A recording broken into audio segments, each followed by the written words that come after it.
looks like it is about that time. So, how you doing? Let me just transition us over here. How are you doing today? I'm doing pretty alright myself. It's been a day. It's kind of cold outside, actually. It's yeah, one of those days. So, anyways, that aside, hey, good morning, good evening, and good afternoon. Hopefully you're doing fine, because I'm doing good too. This is me, your host, Vice Capitan, and we're back. We're back talking more D&D. We got quite a lot to sort of talk about this time, and I'm going to sort of break it down a little bit for you here.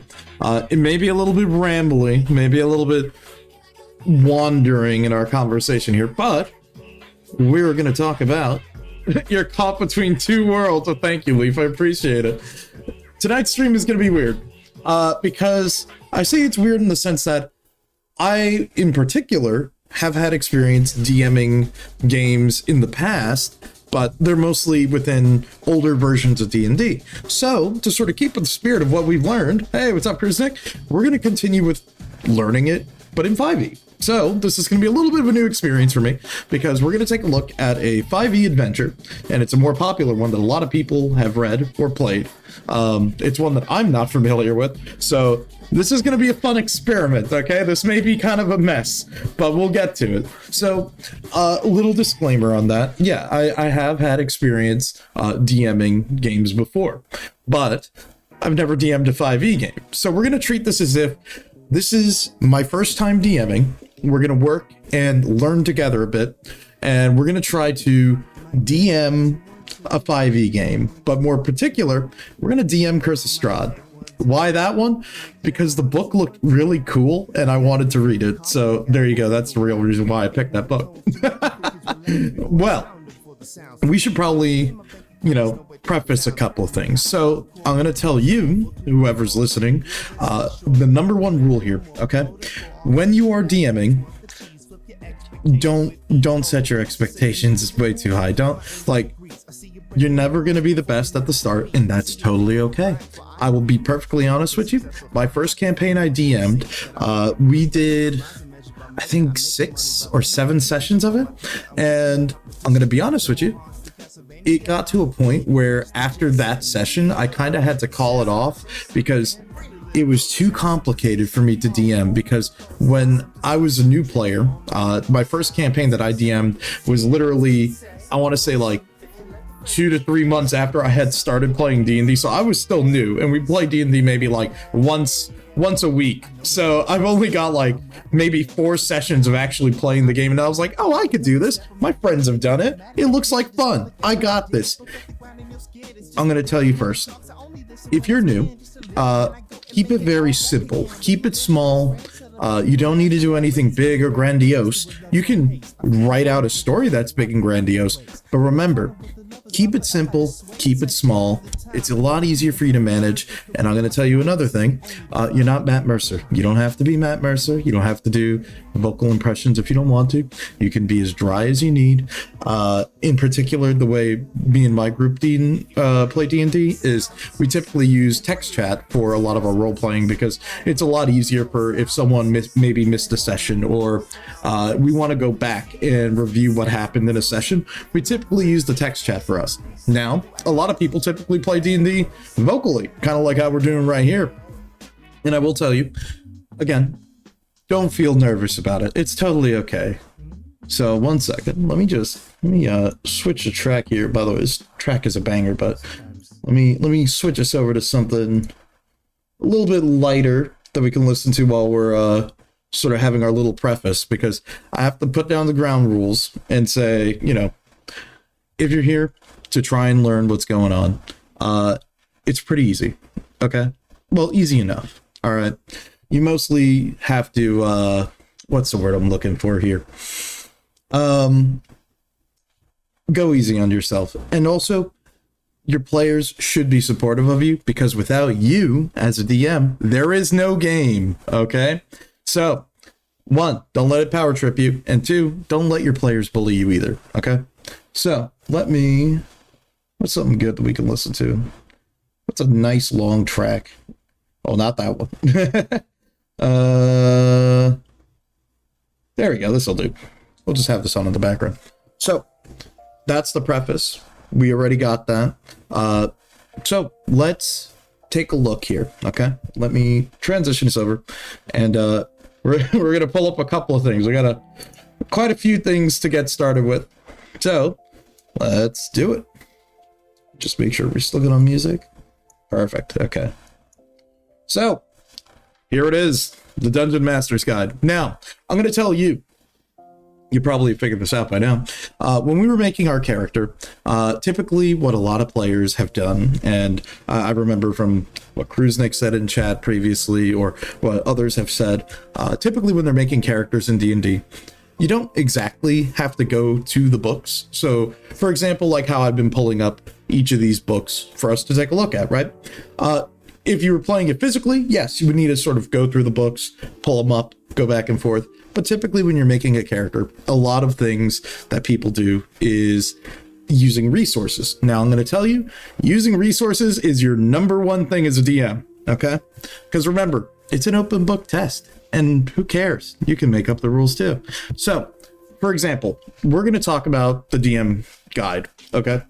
Now, as someone that I have done DMing now, and I've DM'd a couple of games, I'm going to be honest, the DM's guide is good if you don't know anything. Like, in my case, I've got a little bit of experience from playing a campaign, maybe playing with others. Oh, hey, thank you for the follow. And, a good example I could give you is the DM guide here. So in here, if we jump over to the continents, it does a good example of explaining, under part 2, we have things like creating your adventure. How do you want to run your campaign? What is the world and the setting? Now, I'm not going to tell you how to be creative, okay? That's all you. So what I can say is, let me give you the hypothetical of, if we're someone who's completely new, the safest thing you could always do is run one of the adventures, which is why we're going to take a look at an adventure in a little bit. But that's sort of like the base premise I want to put out there for you all, okay?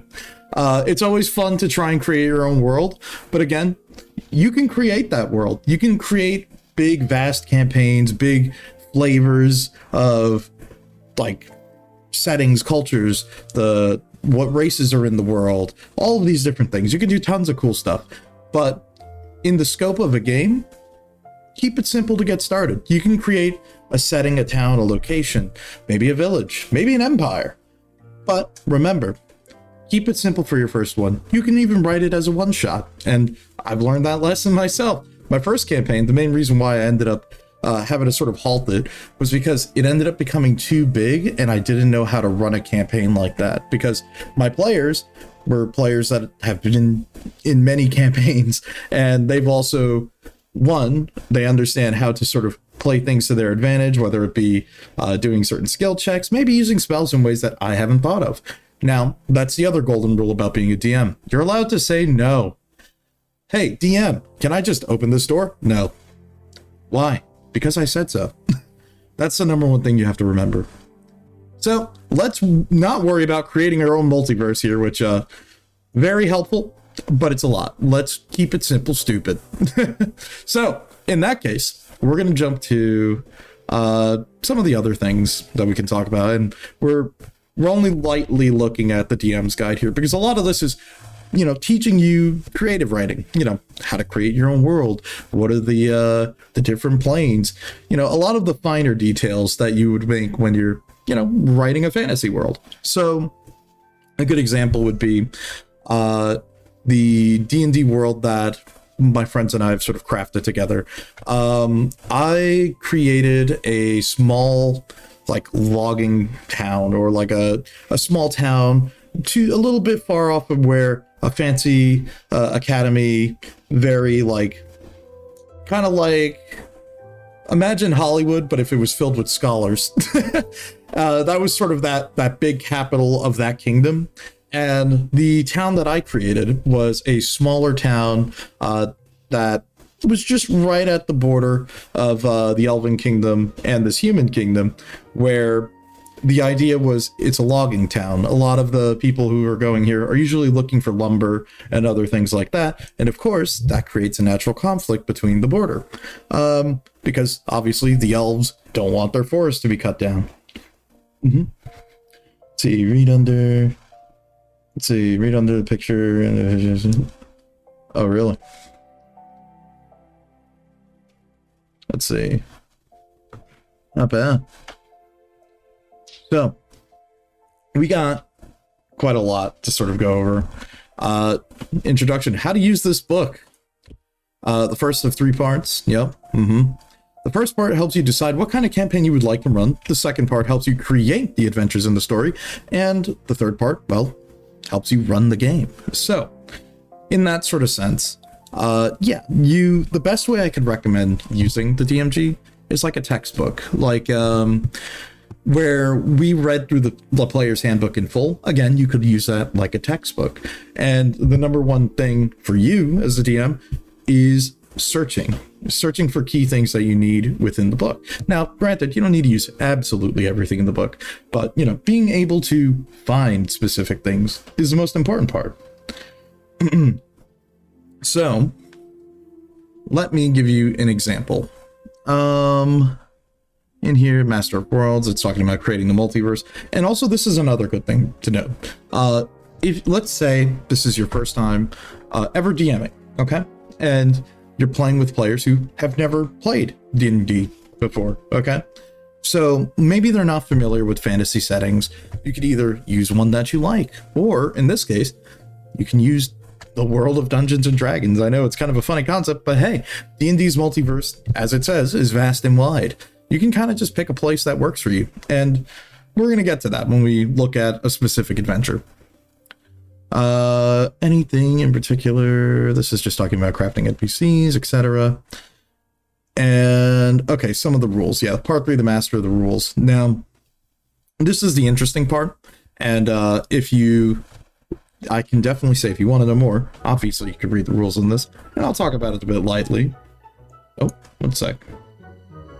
Let's switch the song. Oh, this will do. Oh, this is kind of a long one. Yeah, we'll just have that in the background. Okay, so the major important part. So the first 2 parts are crafting the world, so building the setting.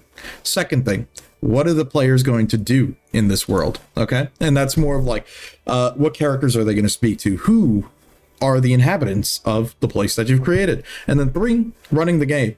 Now, I am a good fan of Matt Colville and his series Running the Game of a similar name. And I can give you the best example he said there is, again, the game's all about having fun. And if you're not having fun, don't do it. You're always allowed to say no if something bothers you, or maybe you disagree with a ruling in the book. You can change the rule. You're the DM. Now, I'm going to tell you one of the funnest parts about being the DM is the DM can cheat. But let's for now stick with the rules. So, typically how this breaks it down, and this is a very good way of doing this, which kudos to the book, is knowing your players. We got to talk about this. So we're getting a little meta here. I mean, well, we're talking about DMing, so of course we're going to be kind of meta. And sort of the first thing here is to talk about is knowing your players. Now, again, this kind of, depends on who you're playing with, who's in your friend group. Maybe you've got some friends that you haven't met before, or, well, people you haven't met before who are joining your table. That is something, that just happens. Sometimes you look up to join a game online. And the idea is you want to have a good grasp of what's going on. And typically the way you can do that is with the session 0. Now, you're probably wondering, what the hell is a session 0? A session 0 is usually something that you would run where it's not even playing the game particularly, but it's you sitting down with everyone together. You're going to basically pitch them the story hook of the campaign. So in my case, I would write,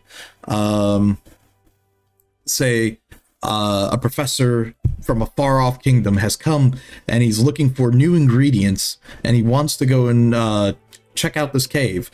And he's looking for mercenaries to protect him while he goes to gather this new resource or something. You know what I mean? So that would be sort of the hook that you as the DM would give the players. And then based off of that, the players will go, okay, what in particular do I want to make? So they could say, well, maybe either, hey, I have a character that I've already made in another campaign. Why don't you remake them and you can use that character here? That's fine. But remember, be appropriate, and they have to be within your parameters as the DM that you set. And we're going to talk about that too. But what you basically want to do is set out the ground rules, and then sort of from them sort of going back and forth and you talking with them about it, you can sort of get to understand your players. Some people, they like acting in this case, people that want to do role playing, people that are interested in the story, people that are more interested in exploring, the instigation, as they mention here, like people that want to interact with their surroundings and do more things like that. You can sort of lump them together with exploring, because how I see it is you'll typically have people who are more getting into it, where they'll be, role playing more. Maybe they'll be, more specifically focused on combat. Now, it's funny because within my Dungeons and Dragons group, I can tell you for a matter of fact, I have a bit of a variety of these characters. For one, a lot of my friends like to optimize their character, and it's funny because optimization is listed here, and that is something that, as the DM, I'm going to tell you, when you have someone that enjoys optimizing, it can be a bit challenging sometimes because not everyone optimizes, and I'm going to tell you that is totally okay. I think this is something that you, as the DM, need to go above the board to really sit down and explain. And, hold on, there you go, make this a little bigger for everyone. I will definitely say, as the DM, you kind of need to go above the board and tell everyone, baseline, hey, if you're a new DM, go a little bit easy on you. Because if someone is going to optimize a character, it may sort of make the adventure kind of trivial for some other characters. Then that sort of leads to an imbalance of, am I optimizing too much or am I undershooting? And that sort of leads to an interesting question of balance, which we'll kind of elaborate on, because this does happen. It happens to me. It happens to my friends. It happens to a lot of DMs that, whether it's your first time or like the 100th time you DM, you're always going to have that one guy who's going to ask for something outrageous that will either give them a huge advantage, or maybe they built their character so well they kind of just clean sweep you every encounter. And that does lead to some issues. Now, as the DM, you do have to identify some of these things. You may have to talk to the player and sort of explain, hey, the fact that you have 30 AC every encounter is kind of ridiculous, because then that leads to situations where, okay, you have 30 AC, everyone else does not. How can we solve this? Well, there's a couple of things you could do. One, as the DM, you could, talk to the player and say, hey, do you think you could tone down the build a bit? If they don't want to, or maybe for some reason they refuse, that happens. Don't worry. There are other ways around it. Think about it this way. Let's say you have a group of 5 players, okay? And they're fighting a band of thieves, okay? Now, the band of thieves initially starts attacking the guy up front. He has like 30-something AC somehow, and they realize, dang, we can't hurt him. Okay, go for those guys. There you go. What you're doing is you're adjusting to the situation.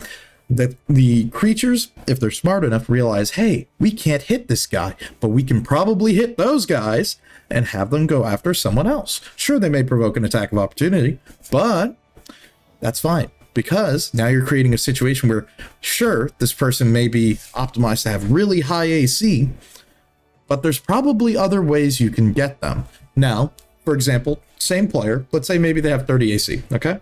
Well, how can you deal with that? What are their saves? Now, this is a situation where you can try doing things that would affect their saving throws, maybe inflict them with a status ailment, stuff like that. Because if you can't hit them, you can still crowd control them to some extent. At least that's how we do it in older D&D, because there's always a way around, whether it be going through touch AC, whether it be going through saves, you can try to find a creative way around it. So, for example, one way I've dealt with that was, let's take the same situation. We have the group of bandits that are trying to attack the guy with 30 AC up front. Okay, that's not working. All right, so what do we do instead? The group then shifts around and goes, we're going to attack the guys in the back. But then, how do we deal with the guy with 30 AC? Well, like I said before, you could either do, high hits, or, for example, we have, hey, the bandit wizard in the back is charging something. What's going on?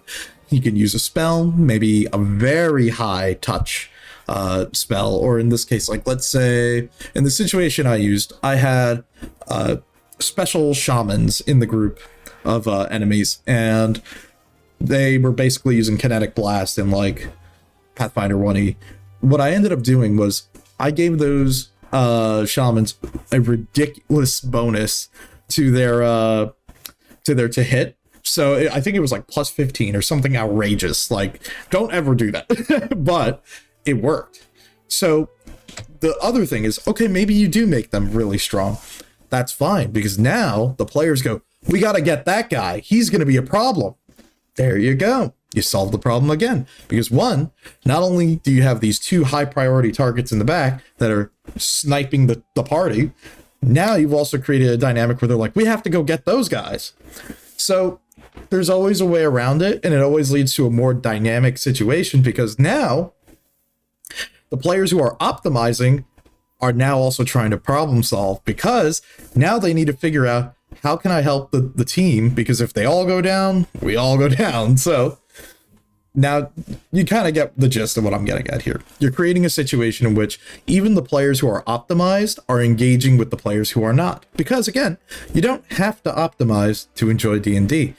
Some people don't like playing optimal characters, and that's totally fine. I mean, hell, some people like to play classes that are not as good, and that's totally fine too, because sometimes it's just more fun for the role play. Sometimes, maybe you want to play, I don't know, a bard or a ranger, okay?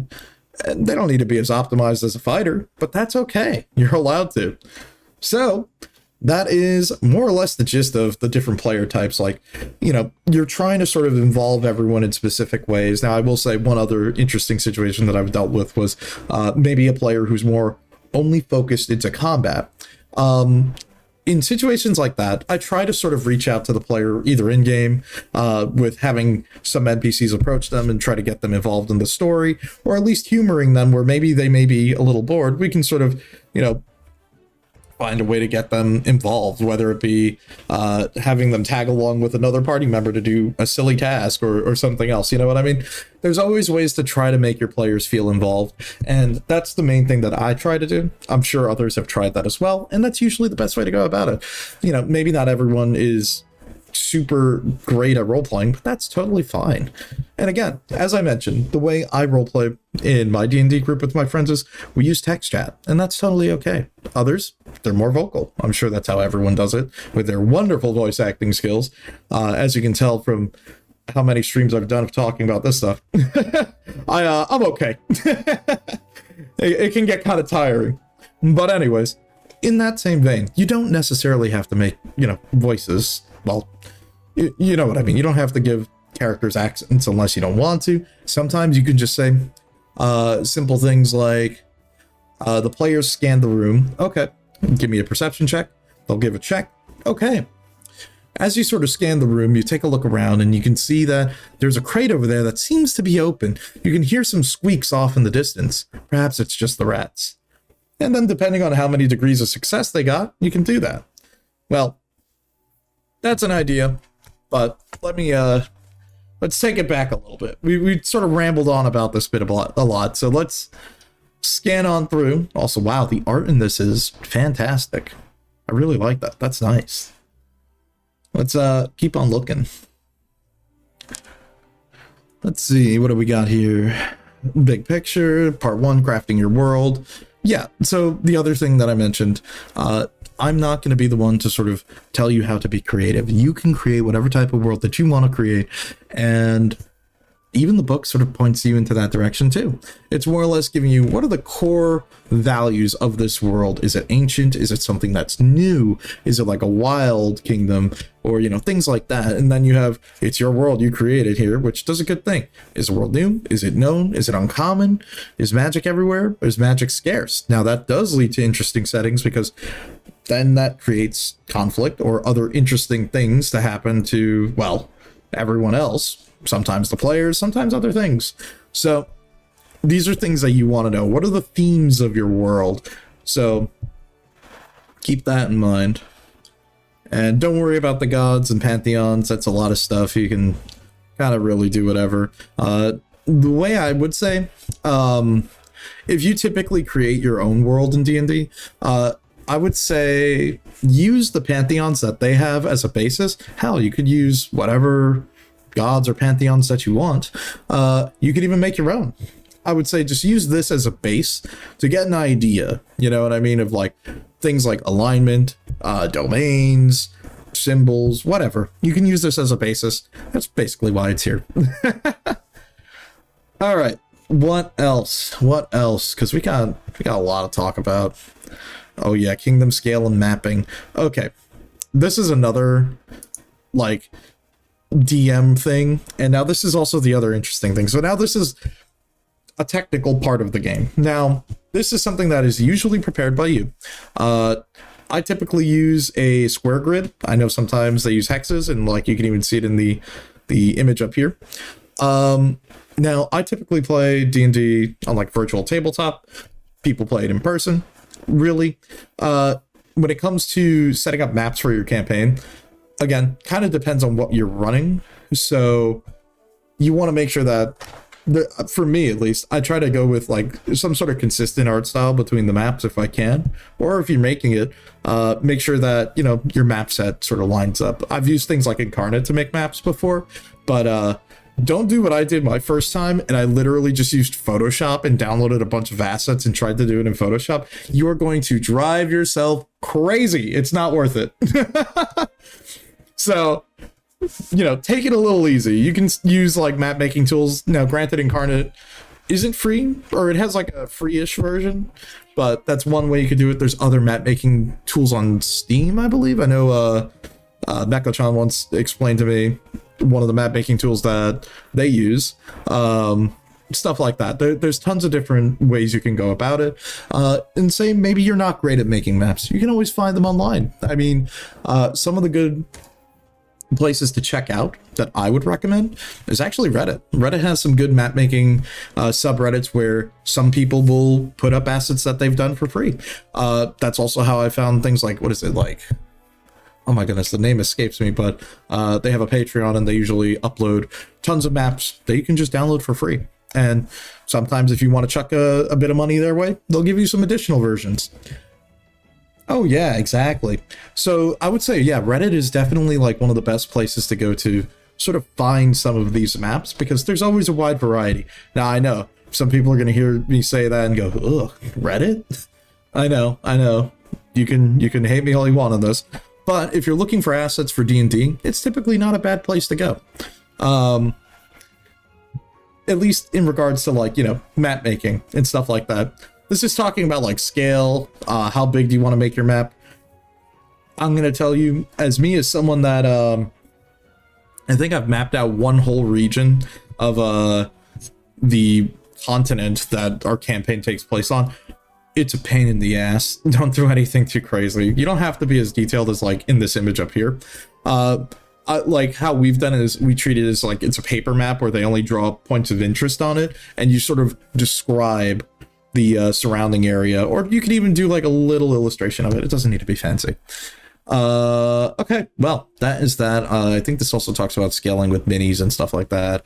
Now, this is actually a very interesting point here.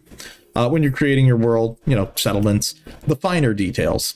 And what I mean by like the finer details here are the questions like that. Yeah. What is the point of this village? Who lives there? You know, a lot of these questions that you think about when you're writing a fantasy setting or a story, obviously. You know, what's the purpose of this place? Now, granted, not every place needs a purpose, but if it's just set dressing, you can at least give it a little bit of detail. Couple things. Now, also, this is important here. The important note is home base. Now, that is one key thing that I can recommend, at least in most campaigns. For me, a lot of the campaigns I've done, they either take place within a central area, and the players will go from home base, which whether it be a tavern that they all go to and use as a base, or maybe it's a town or a village that they use as a base. Maybe it's their own fortress. you want to use that as your base and then spread out and expand from there, where people can travel back and forth. You can come up with a bunch of roleplay regions, or maybe, just maybe, you're running a campaign where the party is traveling constantly across a continent. Their home base moves with them. Maybe it's like a caravan, or maybe it's just, their camp. So that's something to keep in mind, okay? Let's see, adventure site, Yeah, now this is also good because this does give you like general ideas of, again, if this is your first time and maybe you don't know, hey, what should this village be like? Who lives in a village? You could typically just look through here. It gives you good references of things like what's the population of a village, what's their government like, towns, cities, etc. It kind of all varies. There's a bunch of stuff, Wow, they even have tables here if you wanted to roll. Wow. In case you wanted that true RNG experience to just randomly generate your entire campaign. Ooh, that would be kind of insane. That actually might be kind of fun, but it would be very insane. Well, that is that. The other thing would be currencies. Now, I know there's things like Electrum and or Platinum pieces. I think most of the time we've done our campaign, we typically use like gold, silver, copper, because no one typically gets things higher than gold in our campaigns. Look, we're very poor in our campaigns. So that's one thing to note. So, what's the common coinage? How much money are we talking about here? Like, how expensive are common things? Like, most of the time, at least in like 3.5 books, a lot of things are typically like maybe a couple of coppers. Yeah, like who uses the $100 bill? Exactly. Hold on, let me switch up the music. Let's go with this. Why not? This will be fun. Oh yeah, the old school tracks. Okay. Let's see. Oh yeah, language and dialect. So that's also the other thing too. Since you are creating your own world on this, you can also include things like what languages do your characters speak? What fantasy races are there? Are there organizations, like for example here you've got, like all these that are within, I think it's like Forgotten Realms. I think so, something like that. So, there's tons of different things. Let's see. Yeah, magic. How is magic in your world? Is it a commonplace thing? Is it something that maybe you might be persecuted for? Kind of like in Dragon Age, where our character is a mage in that game for what we've been streaming, and we were basically sent to the tower. So, you can write a setting like that, or maybe not. Up to you. What else we got? Creating your campaign. Yeah, start small. Best advice they could have ever given you. Create a home base, create a local region, and then start the adventure. Perfect thing you could do. Like, I think the best way to encapsulate that would be doing a one-shot where you can create a small settlement, say, hey, everyone meets up at the tavern, because of course they meet up at a tavern. Where is everyone else gonna go? They meet up at the tavern, they hear about that professor who's got a job for them, and then maybe they all band together. Maybe he hires them all individually. Maybe he hires them as a group.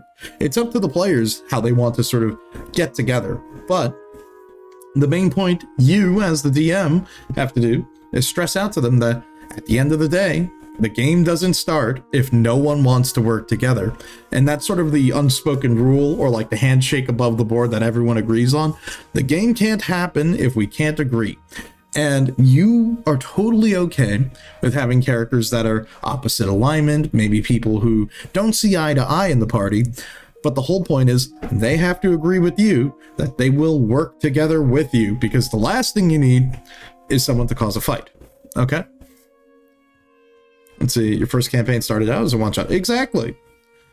That happened to me too. My first campaign started out as a one-shot, and then I tried to expand it.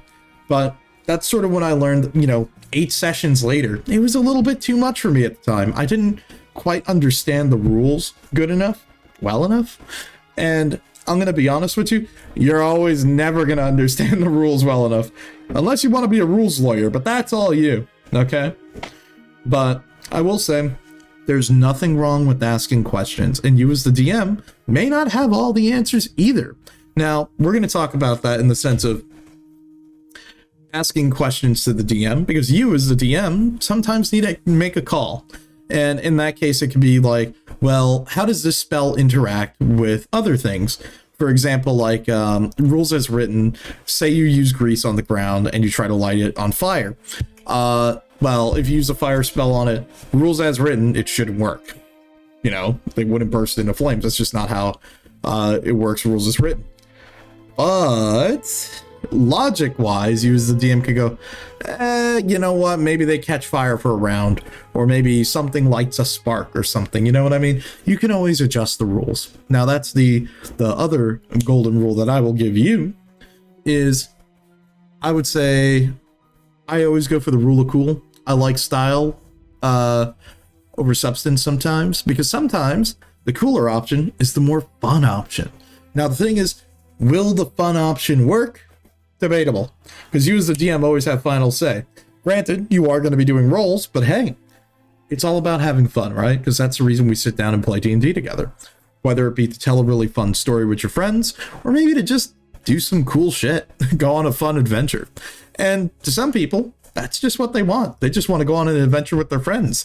Sometimes people aren't always interested in the finer details of the world, because obviously I've had that. A lot of people have too.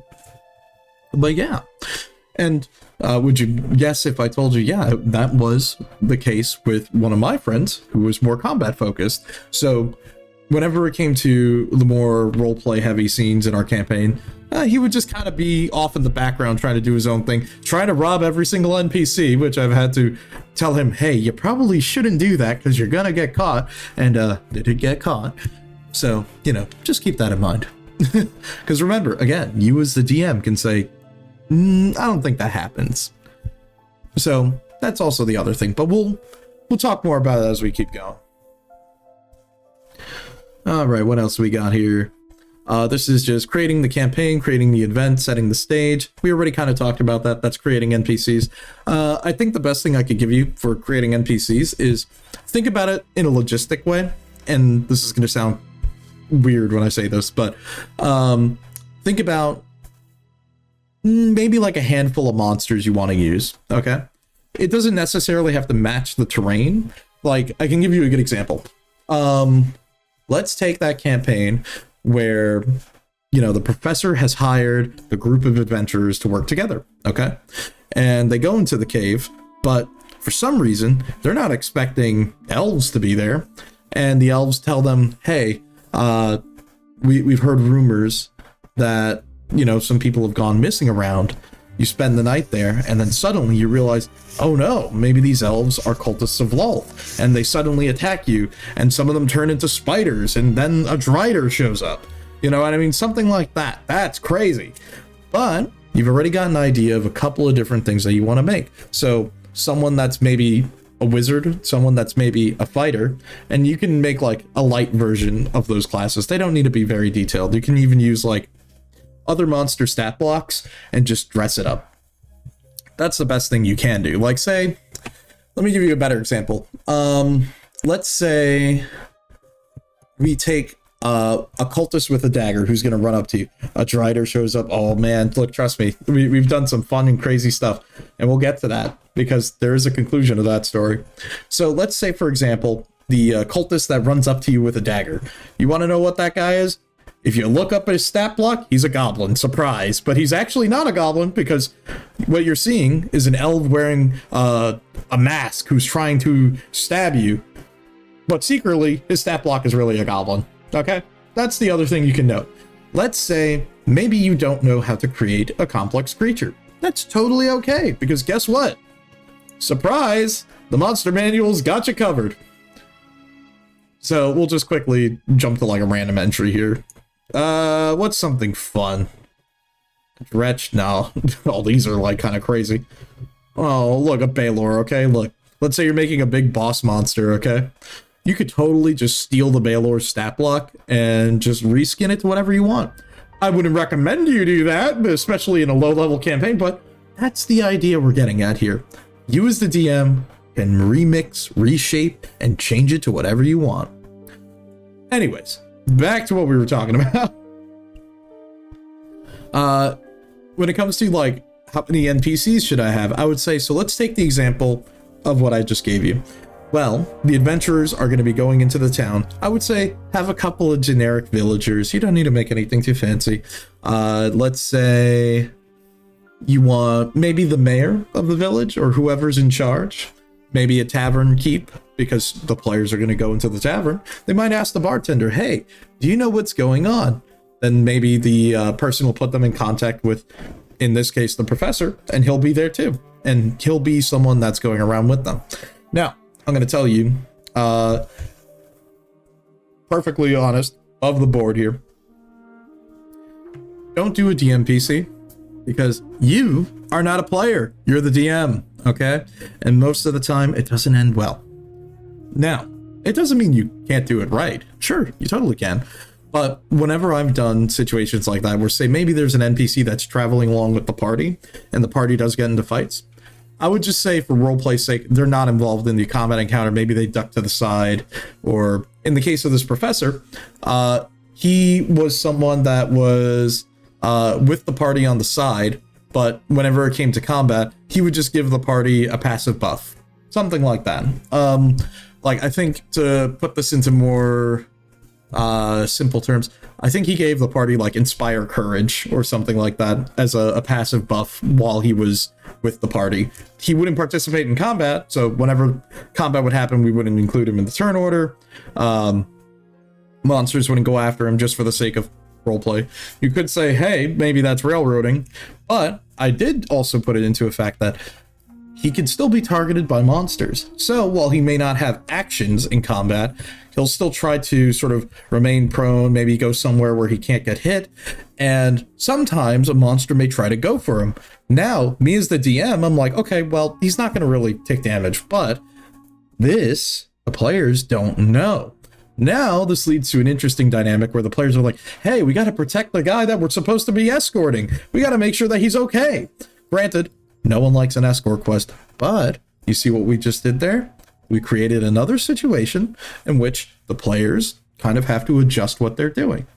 That's sort of the way I like to make these encounters, or, you know, other interesting things. Like, you want to find ways that can either hook your players in diegetically or non-diegetically. Diegetically, the characters are worried about, hey, we need to sort of protect the guy who hired us because we won't get paid. You know what I mean? But non-diegetically, the players sitting at the table are like, oh shit, if he dies, we lose. We can't do that. And now you sort of get where I'm going here. You want to create these interesting situations.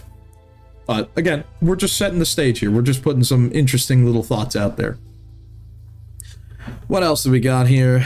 This is talking about more world building for your setting, your environment. That's great. What is the threat that you want to include in your world? Ooh, that's some really cool art. I like that. But yeah, the main thing that you want to sort of have is maybe what is the sort of, or what is the general story of your campaign? What do you want to do? What is the purpose of it? Where do you want to go with this? Is it for the players to complete a quest? Is it for the players to explore an environment? Is it for them to sort of maybe defend an environment? Is this a more political drama campaign where maybe they're dealing with other kingdoms or empires? It's all up to you. And again, I'm not someone who can tell you what to do. So those are just some ideas.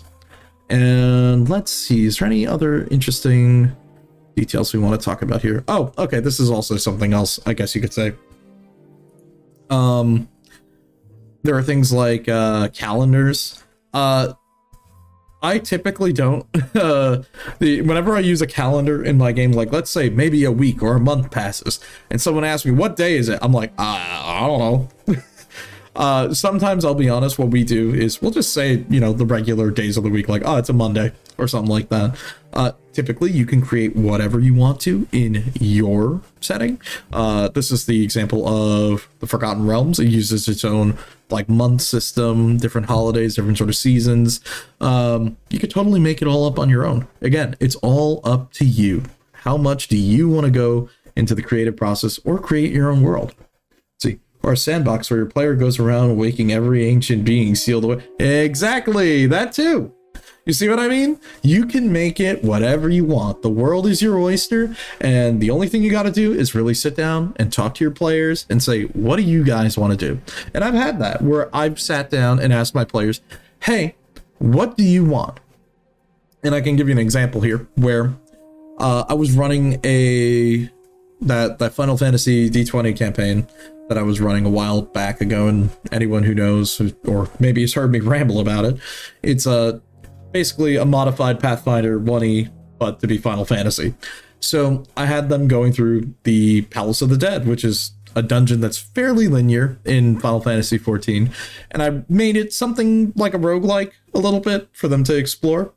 And from then on, they were like, oh, it's very straightforward. There's not that much exploration. Well, there kind of was, but he's right. It is very linear. It goes in a straight line because your goal is to get from one end of the dungeon to the other.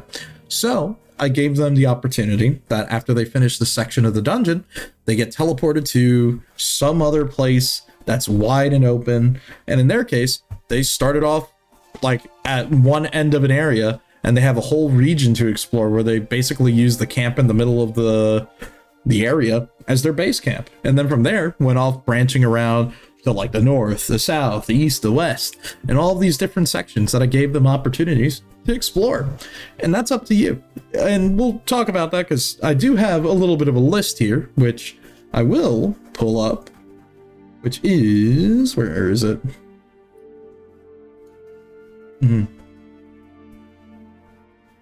Oh, that's not it. Oh, my bad. See, you ran a Fallout campaign set in my state using historical buildings. That's awesome.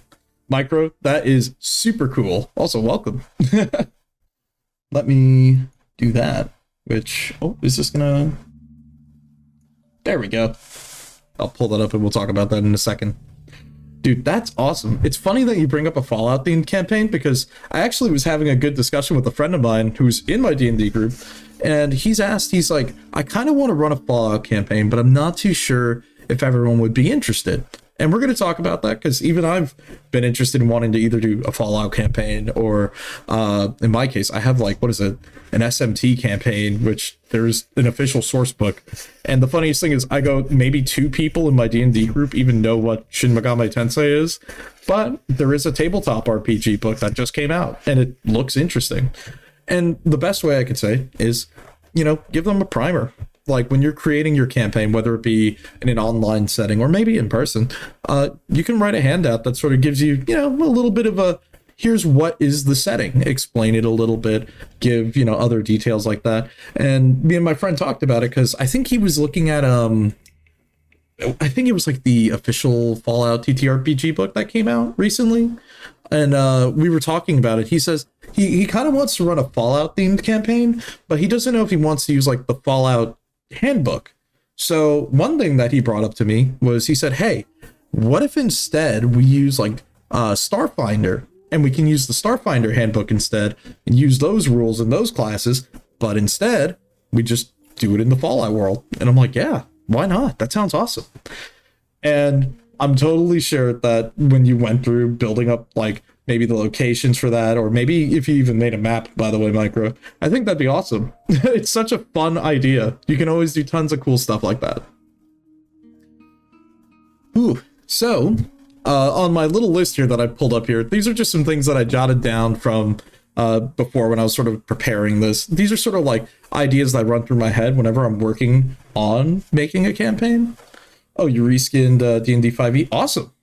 Exactly. You know what I mean? It's stuff like that. I love that you can use these systems and then just, you know, adjust it. Awesome. Let's see. So I wrote up this little list here, and it's pretty simple. It's just a bunch of thoughts that sort of hit me when I'm making a campaign. It's like, where is the adventure going to take place? What are the themes of it? What level should the players be? Now, this is kind of an interesting question because as I've been sort of going through it here, I've been learning how to play 5e the past couple streams, actually. So it's a very interesting situation for me because typically my friends and I, we played mostly 3.5. We've played Pathfinder 1e. We played a lot of Pathfinder 1e lately, actually. And a lot of these older systems, they've played a lot of campaigns at low levels. And we typically start leaning towards maybe starting level 8, maybe starting level 6, around there, and then we just kind of go from there. Now, I'm not too familiar with how powerful players get overall, at least from what I've read when we were going through the PHP in 5e. It seems like level 3 is sort of like the first little power spike or hurdle, maybe up to like level 5. I think level 5 might be a little bit of a jump, but it's not too bad. I would say maybe level 3 would be a good starting point, at least for some sort of campaign. But again, we're going to take a look at an adventure, and then maybe we'll change our thoughts on that. Because, again, we were looking at, you know, if you're going to make your own world, we would typically go through a whole bunch of stuff. But we're going to be taking a look at an adventure, and then maybe sort of seeing, maybe there's a recommended level for it. Oh, okay. Let's see, starting out, most adventures are usually 1 to 4. Okay, that makes sense. Yeah. Thank you. So, aside from what level should the players be, how much starting gold should the players have? Now, this is kind of a question this is more of a question for you, the DM, of how powerful do you want your players to be? I think somewhere you could find a chart, maybe it's in the book. I think it's in like the book in older versions. I don't remember if it was in the PHP. But typically, there's an amount of gold or assumed wealth a player would have at certain levels. And I would sort of give that to the player as a budget. Sure, sometimes I would say level 1, give them what they need for level 1 when they create their character. But then also give them a budget of what they want, or like give them a budget appropriate to their level. So maybe there's extra items, maybe stuff they bought on their travels before the campaign. Maybe they just didn't buy it yet. Like, I will say one restriction that I have done in my first campaign, and this was mostly because I didn't quite understand how you would do a lot of these things. I said you can't buy magic items right away because at the location that you guys are going to, it's kind of prohibited. So you would need to go find a magic items dealer. And then from there, once they found the arms dealer, then they were able to buy magic items. And then from there, maybe there was a magic item that I didn't have in the shop. And they could ask, hey, do you think he would have this item? And sometimes you could have them make a check for it. Or maybe they could put in a request with the arms dealer. And they'll be like, I may not have it now, but I might have it later. And you could do something like that. So the other most important question, how many players do we have? Let's see. Each backstory has their own starting gold amount. Each has option of starting gold amount. Oh, okay. Yeah. So it'd be like, I would say then look at the backstory, look at those things, maybe grab bag those together, and then we'll add in the extra budget from like whatever level in particular. Okay. The other burning question, how many players should we have? Now, this is interesting because I know a lot of people typically run campaigns for like 4 players, and that's not including themselves as a DM. In my case, my D&D group is actually kind of big, where it's, I think on average 5 players, maybe 6, depending on if we have everyone on board. Because sometimes, you know, some people aren't interested in certain campaigns, you know? Let's see. Also ask your players, a poor family or a noble family. Oh, so I think something got hit by the center there. But that too, yeah. That's also a very important detail to note, because sometimes it's like, you know, what in particular can help being a driving force for why that character's there. Oh, is music a little loud? Hold on. Let me lower this just a little bit more. There we go. And it's funny, actually, Micro, it is kind of funny that you bring that up, because that does remind me of, I think it was, if you read like the really old, what was it, like, was it a D&D? Or it was like one of the old D&D books.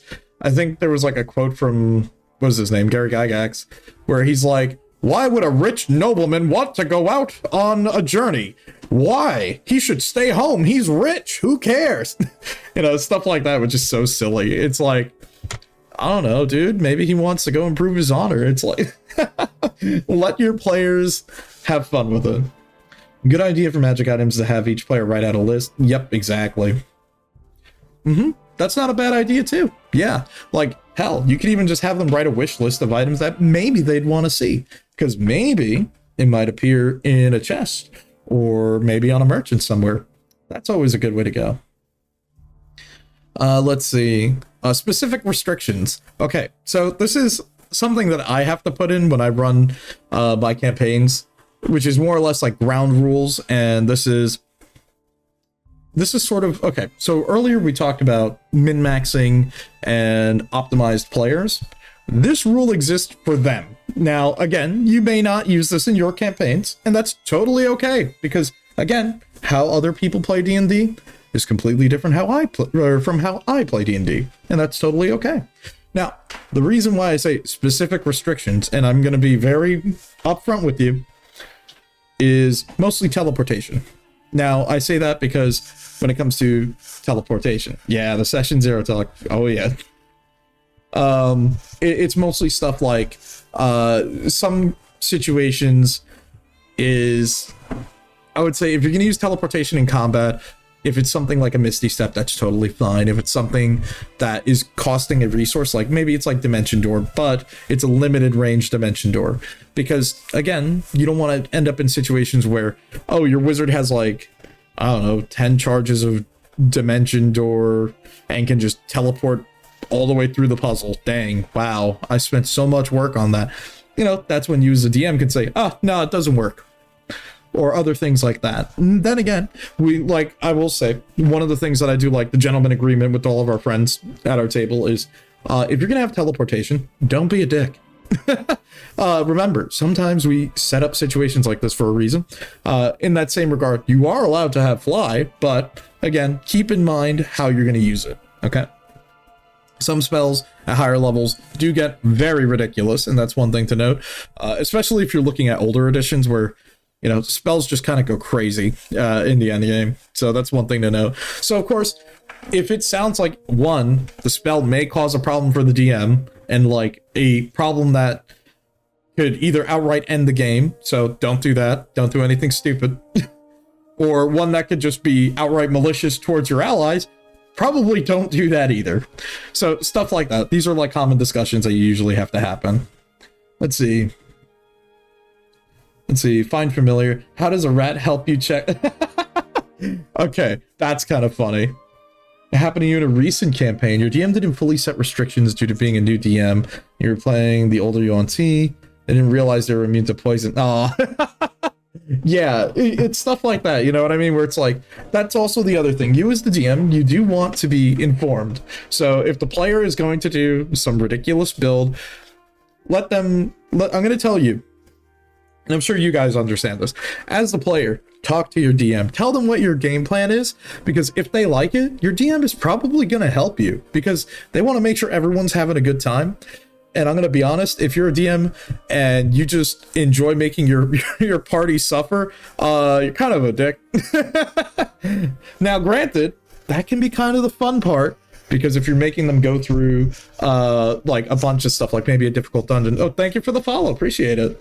Like, you know, if you're making them go through a rather difficult dungeon, or for example, one of the campaigns that I'm working on right now, the party is going to be exploring the desert. So originally, and this is, I think I'm running it in D&D 3.5. So the book that I was using as a reference is a book called Sandstorm. And in that book, it has a lot of rules about how you explore the map. It talks about exploring the desert, different sort of situations you can come across, like whether it be sandstorms, what type of monsters you can find, other things like that. You know, it's like a wide variety of things like that. So one of the things that it makes a point in saying is hydration. And I know, wow, that sounds kind of silly, but yes. When you wear heavier armor, so like the cleric in our campaign, he had to be careful with the heavy armor he was wearing because he was going to suffer heat stroke. And in that regard, you need to be hydrated, which is kind of like no shit, right? But here's where it gets interesting. So the book, Rules as Written, was very difficult with how it wanted to enforce the survival mechanics. Now, again, this is something where you as the DM can say across the board, when it comes to exploring, how do you want to deal with it? Do you want this to be very realistic, or do you want this to be Simple. Now I'm going to say this because as a player, do you really want to count your rations? I don't. It's not very fun. And it's only, you know, if we're playing that type of campaign where survival is like the gameplay focus, then that's okay. It does get a little boring sometimes, and it can get a little bit min-maxy, but, you know, those are the things that we hand wave as the DM, because sometimes you forego the realism for the fun, and that's the fun part. That's totally okay. Let's see. You gave him the character sheet a week in advance, and he had to check and improve things. Oh, well, maybe he just didn't know. Maybe he should have looked it up. Oh, man.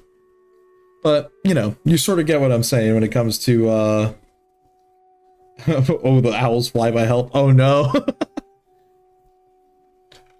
Oh, man. But that's more or less like the idea when it comes to, if you're going to do exploration mechanics, do the exploration mechanics, you know? Exactly. Fun is the fundamental part. Exactly. See? You get it. So, in that regard, that's sort of what I mean by specific restrictions. And again, it doesn't always mean everything that you've got nailed down, like at the start of the campaign, because sometimes that changes. You know what I mean? Sometimes maybe it's something that comes up mid-campaign that you didn't expect. Or in this case, your DM doesn't realize you're completely immune to poison, and then he goes, wait, you can't have that, and we need to change it. Again, maybe not the best thing, but that is something that happens. Okay, what else have we got here? What monsters or NPCs should we use? Now, again, this is more of a setting-specific thing, which, again, so is the follow-up question. And I sort of talked about this a little earlier when I said, in regards to that campaign that I ran, or that hypothetical one we were coming up with, let's say the cultist is running at you with a knife. He could have a goblin stat block. It doesn't need to be upfront, or players need to know that. But you can use a goblin stat block as a base and then adjust it. Now, I know some people maybe aren't a big fan of like homebrew, but it's not really homebrew if you're just using another creature and just reskinning it. And that's no problem at all. Like, remember, you have the whole monster manual. You went out and bought this thing. Well, not the Balor, but you get the point I'm getting at here. You went and got this book for a reason. Or maybe you're using a reference. Totally okay. Okay. Let's see. For perception. Roll for creativity. Yeah, totally fine. Now that's the other thing too. It also depends on like what works for you. Let's see. What else do we have here? What type of music should we use? This is just a flavor thing for me. Typically when I'm making a campaign, when I'm making a campaign from scratch, I typically like to pick a theme, and when I go with whatever the theme of the story is, I'll try to find music that's more appropriate for it. Sometimes it varies. Usually we typically try to stay within ranges of orchestral things, usually stuff from game soundtracks that we find. But for example, like the stuff we're listening to right now could be something that I would have used. But you know, it kind of varies. It kind of depends on the situation. I do like to throw in some goofy tracks here and there. And that's just for me, because, well, when we're playing in a VTT, I like having music going on sometimes. It helps build the scene, you know what I mean? And it also makes combat pretty fun sometimes. Okay. The other thing, what changes to the source book or the source material that you're pulling from might you want to make? Now, I kind of talked about this a little bit already. And for example, that I used was the travel mechanics in Sandstorm. The travel mechanics in Sandstorm were very harsh, where they put a lot of penalties on the players, and I think the best example I could give you was like, say you were wearing heavy armor and you marched into the desert. You're going to have heat stroke, you're going to be dying, you're going to be literally boiling alive. It's very, very harsh with that book's rulings. So I actually lightened it up. I reduced the amount of damage you would take, because you would basically be permanently fatigued. You would have like tons of health penalties. It was just a lot of annoying mechanics where it's like, at the end of the day, we're still here to play D&D and have fun with our friends, right? Or maybe just have fun with the people that we're playing with. And it's not really fun when every 10 steps I have to say, okay, guys, it's time for the hydration check. All right, everyone, drink up. You know what I mean? Sure, I will say what I ended up doing instead was, since this was a campaign where we actually did count rations, We made sure that, okay, the party stocks up on rations and water before they leave into the desert. And after maybe a couple of like locations that they visit, okay, now it's time to do a check. Or maybe when they're going to do a long rest or something like that, then you would want to make those checks. So, you know, you're totally allowed to change the rules. That's the best part about being a DM. Okay, now this is another thing that I sort of wrote in for me. Who is the bad guy, or what is the threat? What is the purpose of the campaign, more or less? In my case, in that desert campaign, it's them exploring to find relics. And sometimes, you know, it could be a creature that has taken over the ruins, or maybe it's a group of bandits. So, you know, you can kind of play around with it. Sure, there's an overarching plot, but, you know, we can worry about that later. Let's see. You have your own initiative rules that you use that players can choose to act in any order, but as long as the DM... Okay. That's interesting. I like that. That's not bad. Let's see. One cult leader, you ran the players. Found him singing. Uh-huh. Only one guy. Their voices, Wow. Stingray creature? Dude. Oh, man. What else we got? Let's see. How do you want to deal with traveling? I kind of already talked about that. I would say it all depends on your players. Some people want more realism. Me and my friends, we kind of forego that. We're okay with foregoing a bit of realism for the sake of fun. Skill checks. Now, some people are very obnoxious when it comes to calling for skill checks.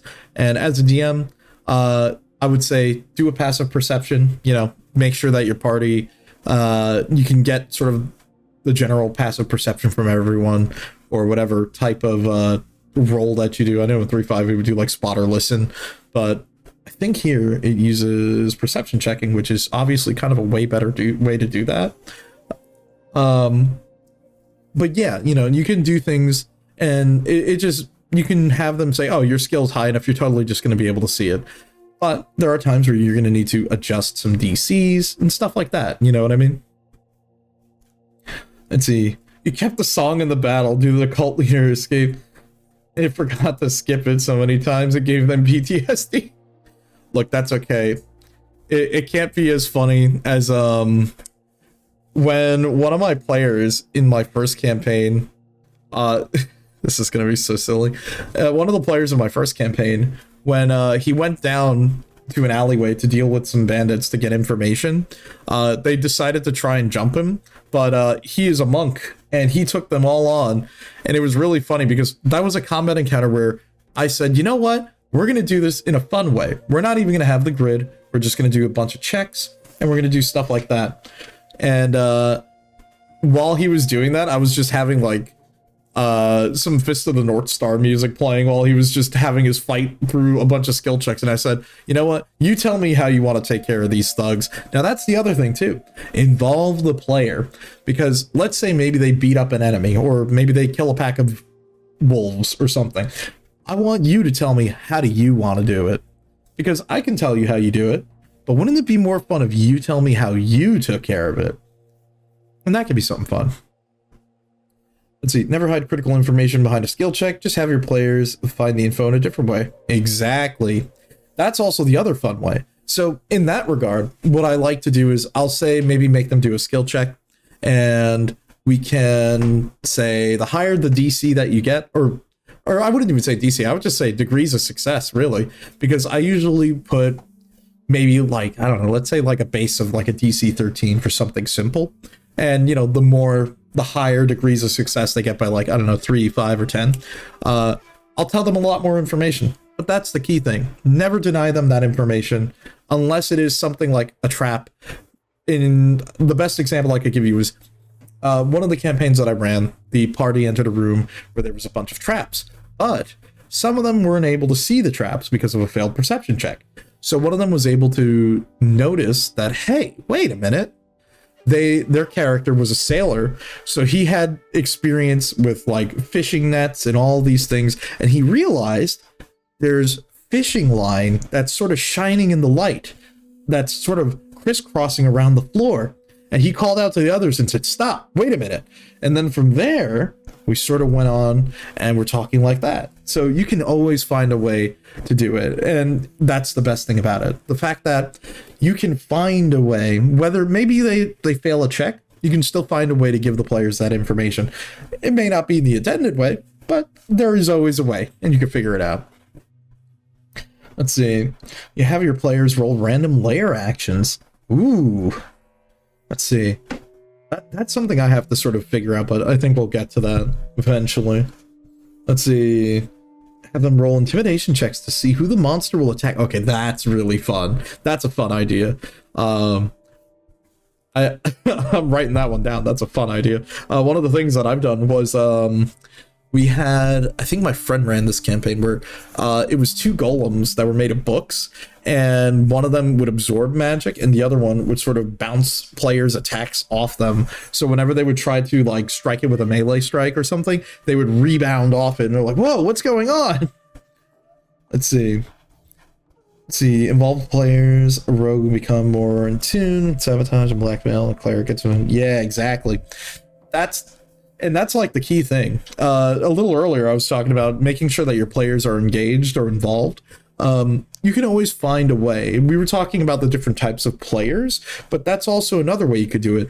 Making sure that, hey, based off their class, maybe there's something that they find a way. You could either use their class, maybe some spell that they know could come in handy, or even their backstory, like in that situation with my friend that their character was a sailor. He just happened to know, hey, wait a minute, guys, don't go any further. There's a trap there. It's laid out with fish lyre, and then when he looked around further, he saw that there were fishing nets tied down somewhere to sort of act as like a rope trap to capture anyone who sort of stepped in. Exactly. Tons of different ways you can go about it. Tons of different ways you can sort of find a new way to set it up. Now, also, this is kind of interesting, looking at, different play styles. How do you want to do this? Hack and slash? Do you want to have like a fun battle type of encounter? Do you want to do other things like a campaign that's more focused about roleplay, a campaign that's more focused about combat or adventure? Up to you. Let's see, continuing or episodic campaigns. IMO, if you're going to be doing your first campaign, do it episodically. You can do a one-shot and then decide, hey, do you guys want to continue that campaign with some friends? Or do you want to like maybe make new characters? Or you can use the same character and we can pick up where we left off. Tons of different ways to do it. I don't think there is too much else that we do want to talk about from here. And we'll kind of jump to our fun stuff. Oh, this is also kind of cool to talk about. Oh, okay, here we go. This is what I was looking for.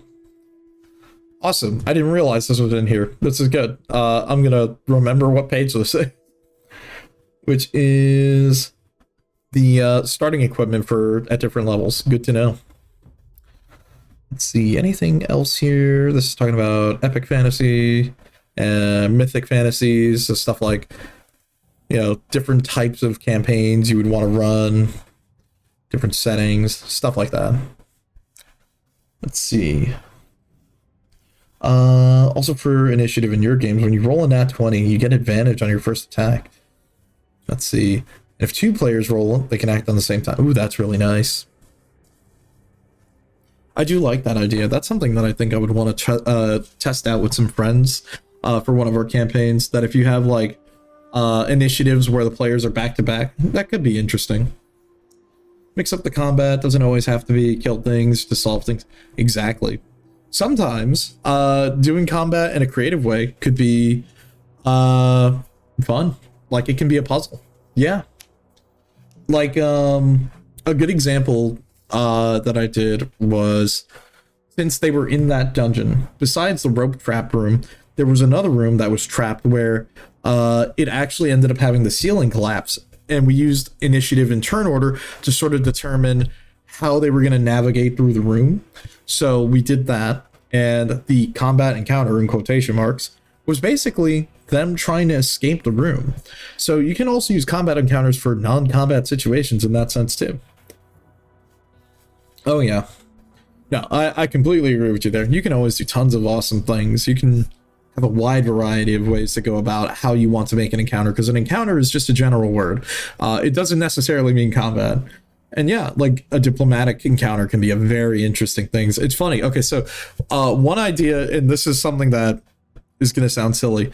One idea that I've had penciled down for a sort of non-combat campaign, I say in quotation marks, where the combat is basically like a Phoenix Wright turnabout with diplomatic checks for attack rolls and stuff like that, and you'd have to use your knowledge roll for damage.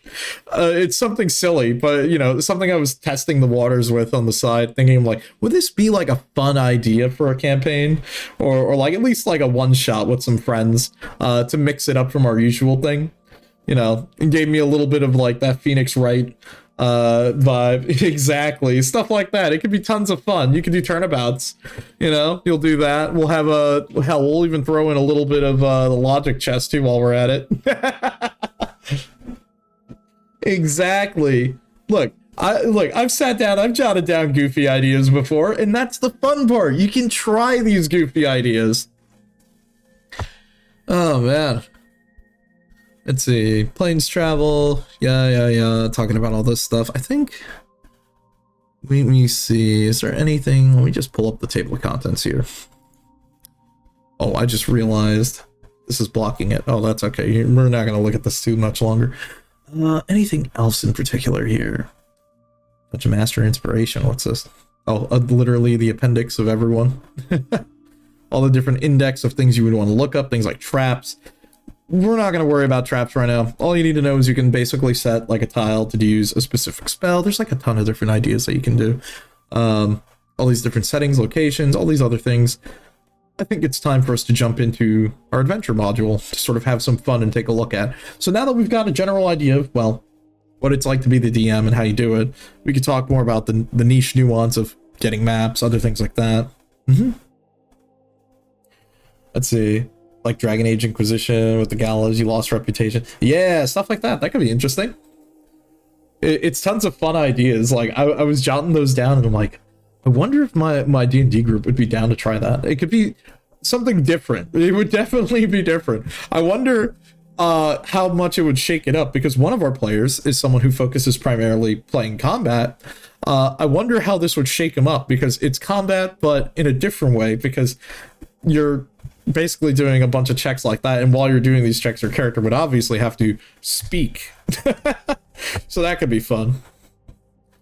Let's see, do something dumb and get shunted into the astral sea. Oh no. Oh my god. Racers, and they race to get home. Nice. Okay, so we've looked at the DMG. We talked about it a bit. Let's do something fun. Let's look at, have another book here that can be kind of fun for us to look at. Well, the players always do something dumb. Always, dude. Always. But that's the fun part. Sometimes we play into the madness, and that's the best way to go about it.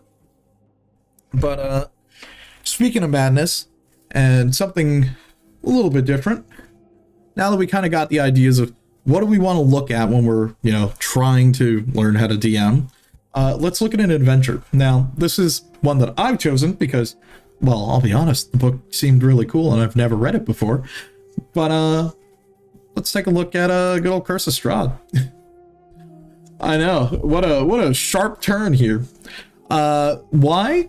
I've never actually read this, and I'm kind of interested in seeing, because I've heard that this is a popular module that a lot of people have played for 5e, like over however many years now. And it could be something fun to sort of take a look at through the eyes of, say, if we were going to try to run this campaign, what are the key things that we need to know? We've got our checklist here, so kind of have an idea of things to look at. We've already talked about sort of the different things that you would want to, you know, do as a DM. So why not? Oh, you just wrapped up your campaign. Nice. Yeah, it's funny. I've never actually played Curse of Strahd. Like, it's funny. These past couple of like D&D streams that I've been doing like once a week has been me learning 5th edition, because I never really played D&D until like, I don't know what, the pandemic happened like forever ago now. And my friends sort of got me into trying it like in college, and I was like, sure, why not? I'll play D&D. But they play like old D&D. They play 3.5, and they got me into playing like Re5 and Pathfinder 1e. So we just never got around to playing that. I think the only other system I tried was it It was like a Warhammer one. It was like, I think it was Dark Heresy. And I knew nothing about Warhammer. So it was like, I don't know anything, dude. I'm like, you may as well have told me I'm Doom Guy, dude. I don't know what's going on. Let's see. Personally, as DM/player, you don't like modules, but you can see their place. Yeah. Now, that's interesting that you bring that up, though, Cruznick, because I've talked with some of my friends before, and I asked them, hey, if I were to run a module, would you guys be interested in trying it?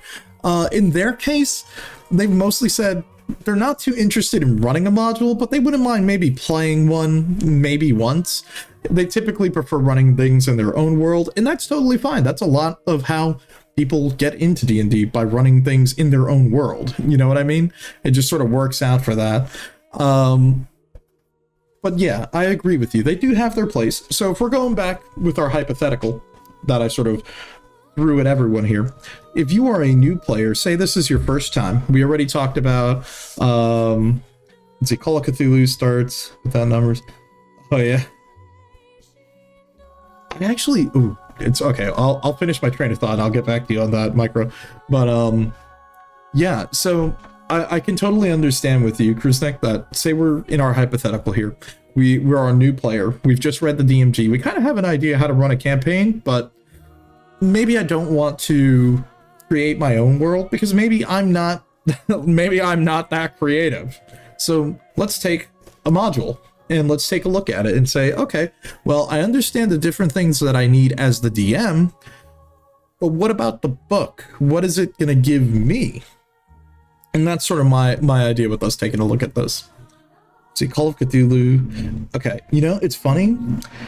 So, Micro, I've actually made it like one of my goals to try and like sit down and take a look at a bunch of different systems. And one of the things that I've been trying to look at on the side with some friends was like, I think we were looking at the original Vampire the Masquerade. Call of Cthulhu is definitely something I've wanted to look at. And then, oh my goodness, what is it? We looked at Pathfinder 1E. Oh, Starfinder, that's what it was. Modules are springboard for your imagination. Exactly. And even in that regard, I think I can give you the best example was Sandstorm, that book that I talked about earlier for my desert campaign. Now, my desert campaign, I think Sandstorm is more of a resource book rather than a module, because it's more or less there's no campaign for you to run in that book. It's just literally a setting book. But it does have a wide variety of things in it, like different types of deserts that you could explore and different things, stuff like that, other elements you can draw from. So that is one key thing to note. But yeah, typically you use these books as springboards where they want you to use these as a reference. And I think the best way I could say is when you're making a campaign, use these books like textbooks. They don't have to be like, read every word for word. No, you can use them as, oh, there's some monsters in this book that I want to use. Let's jump to that in the table. Let's grab that. Stuff like that. So here we are. The good old big bad Curse of Strahd. A book that I've heard a lot of people like. I've never read it. Not too familiar, but it could be fun. So let's take a look. What do we have here? Let's see. Chapters. Oh, okay. So this is a remake of the old one, which I think is, what is it? What is it, like Castle Ravenloft or something? Or like one of the old Ravenloft books? Let's see, you've played VTM, 5e, Pathfinder 1, Savage Worlds, the Star Wars TTRPG, and it's the one that's like 3.5, not 5e. Ah, okay. Cool. Let's see. What do we got here? Okay, so there's like a bunch of different... It's interesting, I've never actually read any of these like 5e adventures, so it's kind of interesting seeing how this is split up. So it looks like we have the different ways for this to work. Yeah, Into the Mist. Okay, so it actually is just going in order of the story on this, so this kind of works. What else do we have here? Oh, we have handouts, additional things, maps that they provide, which is really cool. Which I am kind of curious what these look like, because I actually have never seen these. Strahd has a lot of interesting mechanics to make it a bit unique, such as the tarot deck. Ooh, okay, that sounds really cool. All right, you got me interested. Let's take a peek. And you know what, let me do this to make it a little bit bigger on screen, since we were just looking through the other book. A little bit lighter. We can, oh, let me just punch out just a little bit here. Okay. Adventure structure. Let's take a look at this. Let's see, adventures driven by the clash between adventurers and decisions and Strahd's goals. Let's see. Obviously, well, there's going to be vampires. Shocker, right? Let's see. In addition, the vampires are all caught in strands of fate. Chapter 1, Into the Mist. Before you run the adventure, you need to conduct that reading to determine the location of several items that are key to the story, as well as one of the locations where Strahd can be found. Oh, okay, so you sort of determine where you want to put him. Okay. See, Chapter 1 outlines what Strahd's goals are. It also suggests adventure hooks to draw the players into the cursed realm of Barovia. Okay. The characters are level 1, and the background in the appendix is available to them. Ah, I see. Consider starting their time in Barovia with the mini-adventure Death House. Oh, okay. I was kind of curious about that, because I wasn't sure what level you should be for this. But I say that, and then my eye immediately is drawn to the bottom right over here, where we've got our table that specifically tells you, hey, what level should you be? Okay, that's good to know. Okay, I can see this. All right, Chapter 2, The Lands of Barovia, provides an overview of the realm and includes special rules for its people, including the Miri's Vistani. See, the maps of Barovia. Oh, that's cool. It does provide it. See, an epilogue allows you a way to end the adventure with special items, including stat blocks for Strahd and various NPCs. Good, good. Okay. See, Strahd is a unique type of bad guy. He's charming, intelligent, and brutally savage than the most bad guys.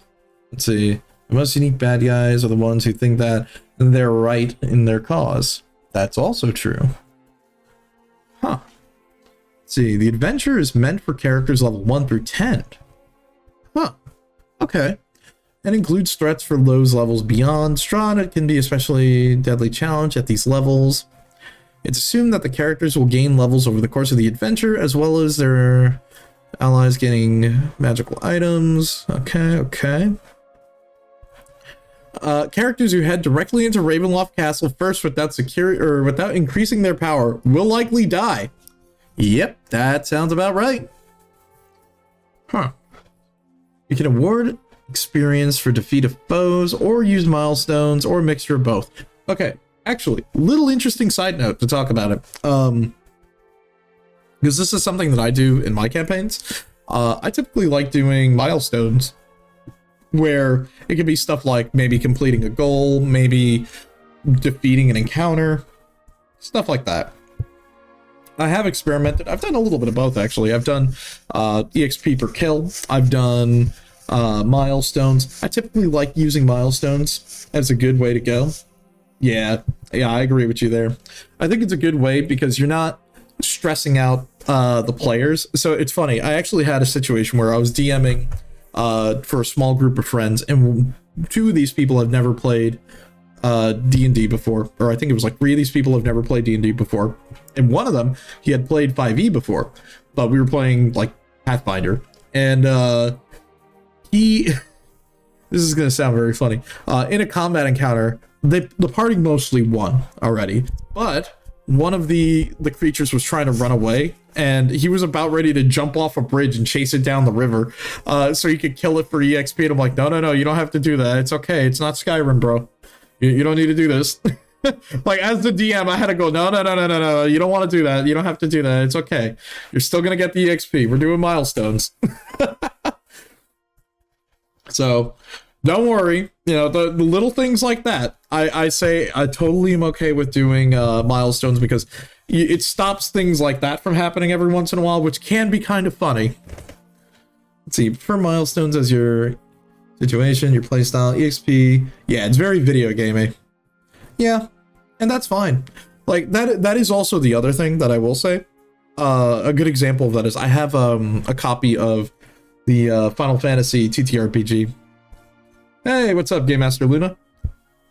And in the Final Fantasy 14 TTRPG that I have, it is very video gaming in the sense of the way certain attacks come out, very much AoEs and dodging, things like that. But very cool. Have any questions, feel free to ask. I've been a GM for 14 years. Oh, thank you.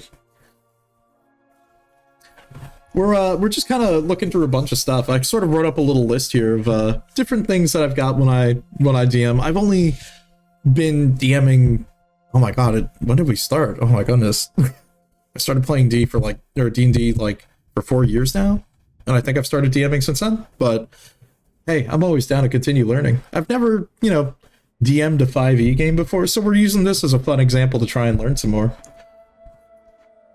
No, that is a lot of experience. It's awesome. No, I had a laugh because I didn't realize, oh my god, I've been playing D&D for like 4 years now almost. Because my friends got me into it during the pandemic. And I look at the clock and I'm like, oh my god. It's almost like what, 4? Oh, yeah, it's like about 4 years now that they've got me playing it. And I'm kind of glad. It's a fun hobby. I've been having tons of fun reading through these books because it's one thing to like read through the books and enjoy the content that's in it of like, understanding the mechanics to play this game with your friends.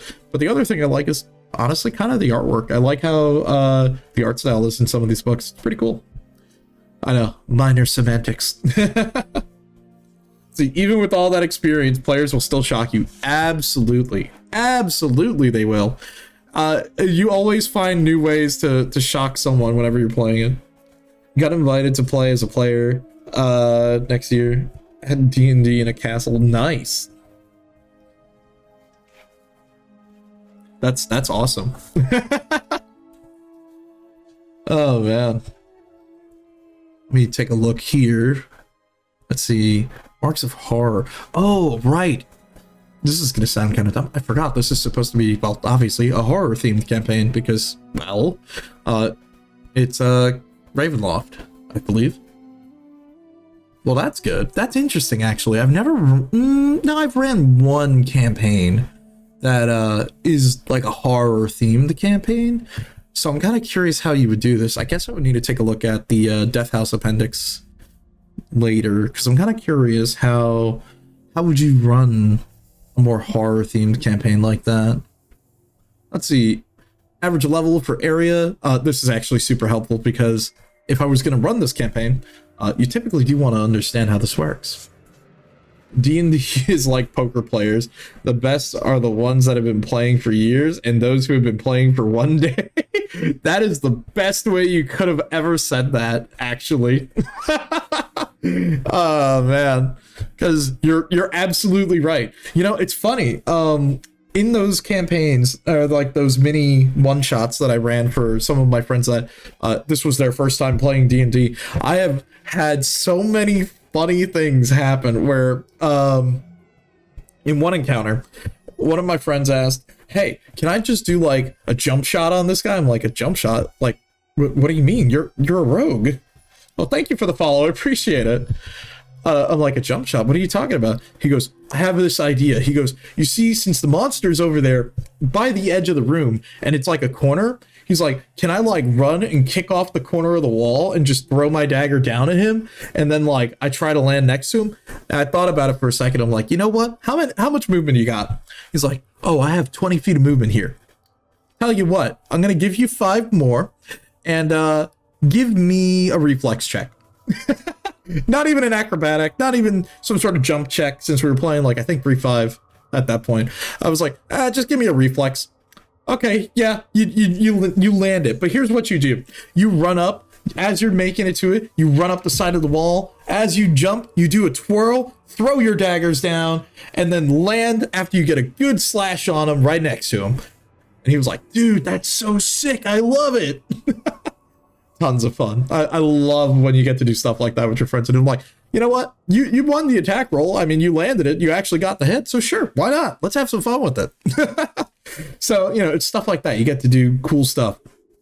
Now, in that same vein, within that same campaign, the other player character that I had, who was, he wanted to be in cahoots with me, since he knew one of our friends, this was his first time playing D&D, he said, I want to be the monster that he fights at the end. And I said, you know what? I have a good idea. We talked about it and I said, okay, There's going to be an encounter in this cave later on. Also, wow, I haven't heard this track in a hot minute. It's great. So there's going to be an encounter in the cave, and one of the cultists is going to grab you and drag you away. You're going to fail the check. Don't ask me how I know. I'm the DM. So you're going to fail the check. They're going to try to save you. It's not going to work. Got it? Okay, I got it. So we let him get captured, and the party is like fighting off some of the other cultists in the cave. And as they get further down, they find the leader of this camp, who ends up turning out to be the leader of the cult here. And he sacrifices. He ends up having our friend, his character, on the altar. He sacrifices him and then fuses with him to become like this horrific monster of Lolth, and it combines them together, where at first he only has like control of like a portion of the monster. So like I gave him, I don't know, like a couple of arms to mess around with, but as the creature weakens, we did a couple of checks, and it's like bursting from the chest of the monster. It comes out, and it's his character with like a bunch of spider legs on him, and he's like, now he is one with the beast. And I was like, here's the monster stat sheet. Let's have some fun. I passed it to my friend. I'm like, okay, you wanted to be the boss that they fight? Now we're going to do it that way. And he was so excited. Like, the players had a ton of fun, because the whole time they were joking around, because this is our friend that he's like, he likes to take his lumps and jokes around. And he goes, I want to have some fun. He goes, I want to make this a special experience for them, since this is their first time. So he goes, make me the bad guy, because it was always a running gag. He's like, oh, he doesn't do anything. And now he's doing something, but he's the bad guy now.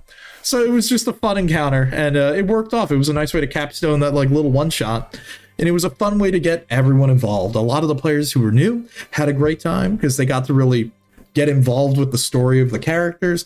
They got to do some fun stuff, had a good time, called it a day. Well, that aside, what is this? Marks of Horror. What is this? Hold on. Gust of let's see. A gust of air that's like smells. There's a foul-smelling breath of some horrible monster greets the adventurers as they climb near the steeps, or the steps of the tower in Castle Ravenloft. Nearing the top, you begin to hear the heartbeating of the darkness. It's not a monster, nor human. It's something monstrous and horrible. Ah, okay. Let's see, make an adventure a chilling experience for you and your players. Okay, interesting. So this is actually advice for running the campaign as a horror campaign. Okay. Horror is born out of fear of the unknown. Our fear can be heightened when the darkness engulfs us. Okay. And we can't see when truth is behind a locked door or covered by a sheet. Okay, so using like maybe Fog of War might be a good idea if we were going to run this campaign. Okay. Let's see. Here, there are two tricks to heighten the fear of the unknown. When it seems though characters have everything under control, you can have a gust of wind suddenly blow out their torches, plunging them into darkness. Before a monster appears, take a moment to describe the odor that it precedes, then an eerie sound it makes, or the weird shadow it casts. And then additionally use things like foreshadowing, which that's always fun, especially when you're doing like a horror campaign. I've done something like that before too, where I've had the party go out as a search party in one campaign to follow up as people were going missing, and they were running into like these zombified twisted horrors that had like dark fey enchantments in them, and it was a fun thing where it's like these ghouls were running around, and you could tell that there was some fey magic infused into them, and someone or something had been doing this to them. So as they sort of went further and further into the forest to try and deal with the issue, they actually end up finding some of the villagers before they've been transformed. And one of them, unfortunately, they get too late and they transform into this giant tree ant. And it was funny because it was a lumberjack that they had spoken to.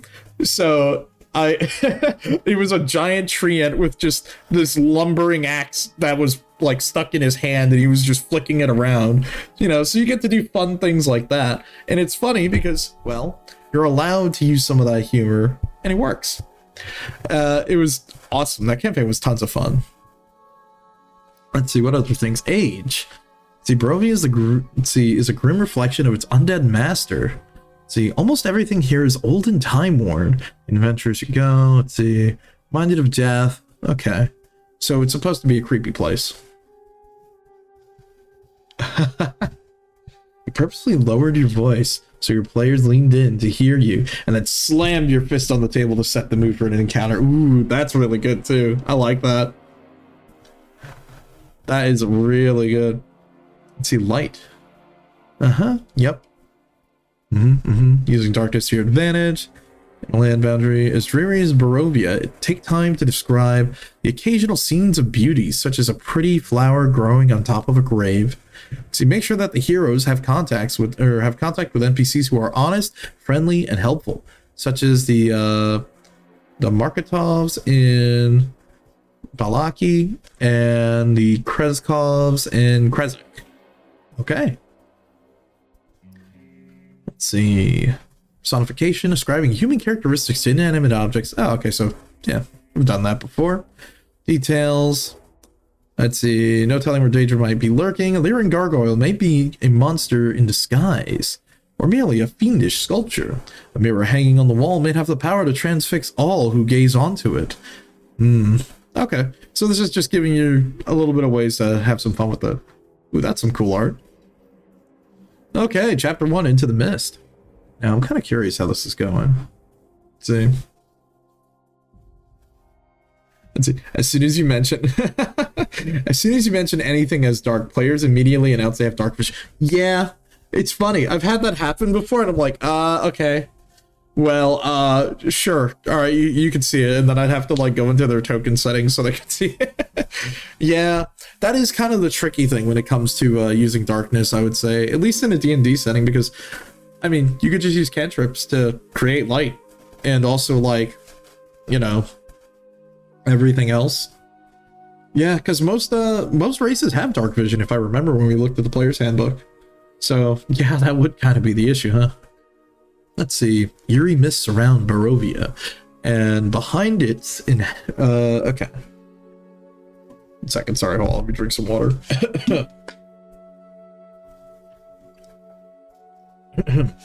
There we go. Not for magical darkness. Hey, there we go. That's the out. I'm going to write that down. They tend to forget about that and they only see in black and white. Oh, wait a minute. So they see like a... Is it like a dog or like a cat? Wait, which one sees in black and white? Never mind. Never mind. I'm getting lost in the details. Oh, man. Let's see. What do we have? Eerie mist surrounds Barovia and bind its inhabitants there. This chapter gives you the information you need to prepare for the adventure's journey into those mists. The first chapter outlines the history and goals of Count Strahd von Zarovich, so that you are prepared for what awaits the characters. Let's see. In Fortunes of Ravenloft section, the chapter walks you through the Taroka cards. So like tarot cards? Okay. And helps you set the stage for the adventurer's actions. Okay, so this is more or less like the plot hooks. Give them a colored puzzle in darkness and see what happens. Ooh, that's genius. I never thought of that. That's also kind of funny. Oh, man. Let's see. Okay, well, the big bad man himself, Strahd von Zarovich. Strahd von Zarovich, a vampire and a wizard. Ah, what a combo. And let's see. Has the statistics presented in Appendix D. Okay, so he's got a stat block. We'll take a look at that later. See, although he can be encountered almost anywhere in his domain, the vampire is always encountered in a place indicated by the card reading later in this chapter, unless he has been forced into his tomb in the catacombs of Castle Ravenloft. Huh. Cut the dark gray wire. Oh, man. Now I'm just sitting here imagining that. You have like an arcane bomb or something that's going to go off. Guys, we need to cut the wire. Which one? The red one. Which one's the red one? Oh, man.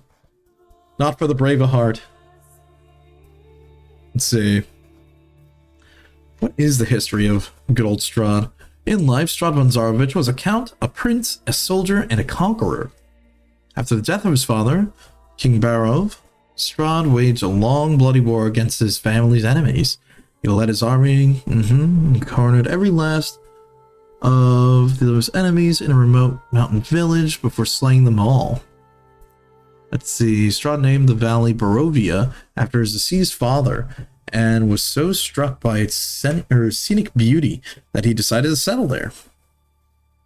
Okay. She lamented the death, kept the younger son, Sergei, away from the battlefield. Let's see. Strahd envied the love and attention that he got from his mother. Okay, so in Barovia, he remained.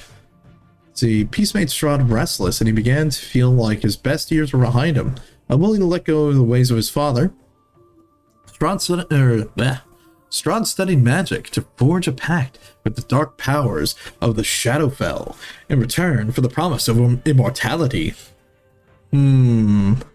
Interesting. See, Strahd scoured his conquered lands for wizards and artisans and brought them to the Valley of Barovia and commanded them to raise a castle to rival the magnificent fortress of his ancestral homeland. Strahd named the castle Ravenloft after his mother to demonstrate his love for her.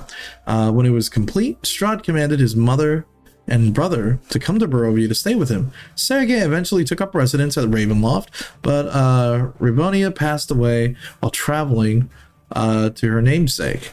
Oh, that's not good. Let's see. Sorrow and despair. Strahd sealed his mother's body into the crypt beneath the castle. Let's see. Strahd's attention soon turned to Tatiana, a young Barovian woman of fine lineage and remarkable beauty. Strahd believed her to be worthy. Believed to be a worthy bride, and he lavished Tatiana with gifts and attention. Despite Strahd's efforts, she fell in love with the younger, warmer Sergei. Aw.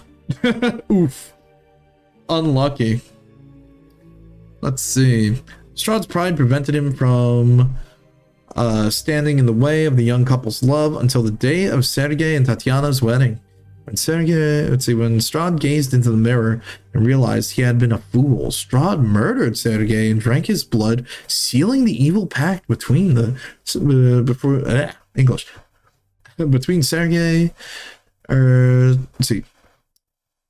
the evil pact between Strahd and the dark powers. He then chased Sergei's bride-to-be through the gardens, determined to make her accept him. She hurled herself off the balcony to escape Strahd's pursuit, plunging to her death. Damn. Wow. Crazy. Treacherous castle guards, seizing the opportunity to rid the world of Strahd forever, they shot their master with arrows, but Strahd did not die. The dark powers honored the pact that he made, and the sky went black as Strahd turned as Strahd turned onto the guards, his eyes blazing red. He had become a vampire. After slaughtering the guards, he saw the faces of his father and mother in the thundering clouds, looking down upon him, judging him. He had destroyed the family bloodline and doomed all of Barovia. I see. Interesting. The castle in the valley was spirited away, locked in a demiplane, surrounded on all sides by a deadly fog. For Strahd and his people, there would be no escape. Interesting. Okay, so that's an interesting setup. I think that's pretty good. We've got that. So it's like, where would this campaign be taking place? It would be taking place in Barovia. What are the themes? It is horror. It is tragedy. I'm sure we'll see some more as we keep on going. What level should the players be? Well, the book kind of advised if we're going to do like lower levels, probably anywhere, I would say level 3. I would say level 3. And we could probably use that as our benchmark, because we could say do Death House, and then it recommended like the Village of Barovia or whatever sort of around there. So we got that. How much money? It kind of answers itself. How many players? We don't need to worry about that. Restrictions. You can't leave Barovia, obviously. So teleportation or mass teleportation or whatever type of ridiculous spell you pulled out of whatever book, probably can't leave Barovia. That would be the assumed thing if I had to guess. Okay. Well, let me just check here. Okay, there we go. That includes banishment. Oh, right, because we're in a plane. We're in a demi-plane, technically. Good call, good call. Okay, well, let's see what else. What type of monsters and creatures will we use? I'm assuming it's going to go into this a little more. Let's see. Since becoming a vampire, he has taken control of several consorts, none as beloved as Tatiana. Interesting. He's turned them all into vampire spawn, so obviously we're going to have vampires. In that case, I would assume more undead, but we'll see, because it's dark powers. I'm sort of getting that that Bram Stoker's banishment. Smart way to get yourself out of the demi-plane. Bingo. But I'm thinking, getting the idea from reading this, I'm thinking a bit of like, what is it, Bram Stoker's Dracula, I think? So we could think of things along those lines. So probably undead. That's a safe bet. As to how many undead, I don't know. I guess we'll figure that out. Or what types of undead. Probably like, we could do things from like skeletal creatures to zombies, obviously. Maybe ghouls. Ghouls are pretty good. I want to say bandits because you could always slip a bandit in somewhere, but I would say maybe like maybe like a brainwashed bandit, or I don't know. I guess we'll need to find out from looking through more of the source here, because I'm kind of curious about the residents of Barovia. Are they conscious? Well, I guess they would be. I guess it would be, how tight of a grasp does Strahd have on these people? I guess we'll need to read more. Okay, let's see. He's turned them into vampire spawn. They feed. Let's see. They provide little nourishment and no comfort. From time to time, strangers from faraway lands are brought to his domain to play the vampire's game of cat and mouse. Let's see. Strahd savors these moments, for these ease the strangers. Let's see. For though these strangers offer him no land to conquer, they aren't so easily destroyed, and therefore provide him a welcome diversion. Damn. Yeah, definitely. Interesting. Strahd believes that the key to escaping Barovia lies in finding someone worthy to rule the land in his stead. But his arrogance are so indomitable that no one is ever good enough in his eyes. He believes that in his cold heart that only von Zarovich, that only a von Zarovich as great as he or his father could sway the dark powers to release him. Interesting. Okay. That could kind of lead to some sort of interesting encounter where it's more like a mercy kill, what you might be wanting to do. Then again, Strahd is a bad guy. He obviously did bad things, but interesting. So no souls leave Barovia, but the population grows, so not enough souls to go around. So people are born with no souls, called untouched. Interesting. Okay. Actually, no, that makes sense too then.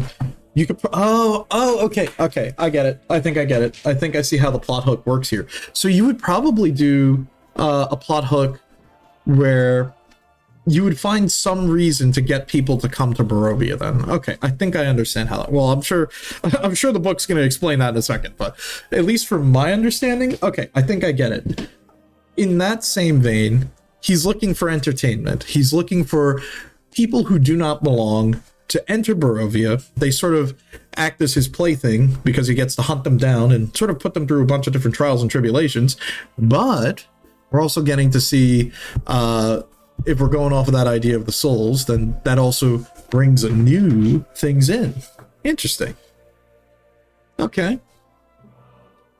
Let's see. Strahd has the following goals for his adventure, or in this adventure. Okay, so these are things as the DM that you should be making Strahd prioritized. Right. I guess it's funny. In this case, Strahd is technically kind of your DM player character, but he's the big bad guy. But, you know, you kind of treat him with a special case. Okay. Let's see. What are his goals? Let's see. Turn Irina Polyana. Strahd's unrequited love for Tatiana drove him to slay his brother Sergei. Some time ago, Strahd glimpsed a young woman named Irina in the village of Barovia and felt the same extreme deja vu. Irina looked exactly like Tatiana and Strahd now believes that Irina is the latest reincarnation of Tatiana, and thus he claims to seek her, or he seeks to claim her. Strahd's evil courtship has led him to visit Irina twice. On both occasions, he charmed his way into her home, the village of her adopted father, the burgmaster of the village of Barovia, and drank her blood. He intends to kill Irina during their next meeting and turn her into a vampire spawn consort. Let's see, chapter 3 gives details about Irina and where to find her in the village of Barovia. Okay. Interesting. Next goal. Find Rudolf van Richten. Literally Van Helsing, huh? Okay. See, one of the best speeches to give the players is the food chain speech. We don't care about the cows feeding. Ah, I see. That's a very interesting thing. You don't care about the cow's feelings when you slaughter it for the meat, then why should Strahd care about the feelings of his food source? Very interesting. I see. Okay. Yeah, very much. I'm very much seeing the Bram Stoker's Dracula. Yeah. That's cool. I like that. All right, let's see. So, we've got finding Rudolf van Richten. Let's see. Although he's usually focused on making Irina his bride, Strahd has been distracted by reports of the legendary vampire hunter named Rudolf van Richten, and he's come to Barovia. Let's see, it takes more than one old man with a death wish to frighten Strahd. That's kind of funny. Nevertheless, the vampire has his spy searching Barovia for Van Richten. Strahd would very much like to meet the old vampire hunter, lock him in the dungeon of the castle, and slowly break his spirit. Chapter 5 describes where the town of Valeki, where Van Richten currently resides incognito. Okay, interesting. What else do we got here? Search for a successor or a consort. Strahd can sense the arrival of new blood in his domain. Interesting. So when the player characters do arrive, he already knows, like, right away. Okay. Interesting. When newcomers enter Barovia, he shifts his attention from Irina and Van Richten to his new guests, so that he can determine whether if any of them are worthy to be a successor or a consort. Eventually, he decides that none of them can replace him as the master of Barovia, but doesn't arrive at this conclusion immediately. Okay, so... Oh, okay, that's kind of interesting then. Okay, I see sort of then how you would roleplay him. Obviously, he's an evil guy. He's still technically looking for a successor, so it'd be like he wants to put them in these different challenges maybe, or different situations to sort of test how they would deal with it. Maybe observe them from a distance. And then you could sort of go, oh, okay, ultimately now you guys aren't, fit for it. But, okay, I can see what you're picking up and putting down here. All right. I think that's a good idea. Let's see. Alrighty, where were we at in there? See, one of the most interesting powers you may give Strahd is the ability to scry on those who say his name out loud. Really? That sounds really cool. Honestly, that could be a very fun way. You give him the Voldemort effect. Let's see. Okay. Strahd pays close attention to adventurers who are charismatic and arrogant, like himself. He focuses his attacks on them to see how much they can withstand. If they crumble easily, he loses interest in them. And if they exhibit a great deal of fortitude and defiance, his interest is piqued. Even more so if the character displays uncommon knowledge or beauty. Such a person might not be worthy to succeed him, but the man or woman might provide him enough amusement to Strahd as a new possession. Interesting. Okay, how do you roleplay Strahd? This is a very interesting thing because typically when you're role-playing characters, well, you typically are the ones who created them, but this is a case of we're playing as someone else. Something you would do in maybe a play. Okay, Strahd believes that his soul is already lost, or that his soul is lost to evil. He neither feels neither pity, nor remorse, nor love, nor hate. He doesn't suffer anguish or wallow in indignation. He believes and has always believed that he is the master of his own fate. Okay, so someone who's overconfident, more or less. Overconfident, but not willing to show emotion. Thinks he's always in control, but someone who does have interests. Interesting, okay. Let's see, when he was alive, Strahd could admit to letting his emotions get the better of him from time to time. Now as a vampire, he's more monster than man, with barely any hint of emotion left. Okay. He is above the concerns of the living, and the only event that occasionally haunts him is the death of Tatiana, but his view of the past is bereft of the romance or regret. In his mind, her death couldn't have been prevented, and what is done cannot be undone. Well, it is what it is, right? In life, Strahd lived to conquer, and in On Death, he conquers still not realms, but people, driving good souls to become corrupt and destroying those who won't yield. See, characters who try to appeal to Strahd's humanity will be gravely disappointed, because there is little humanity left in him.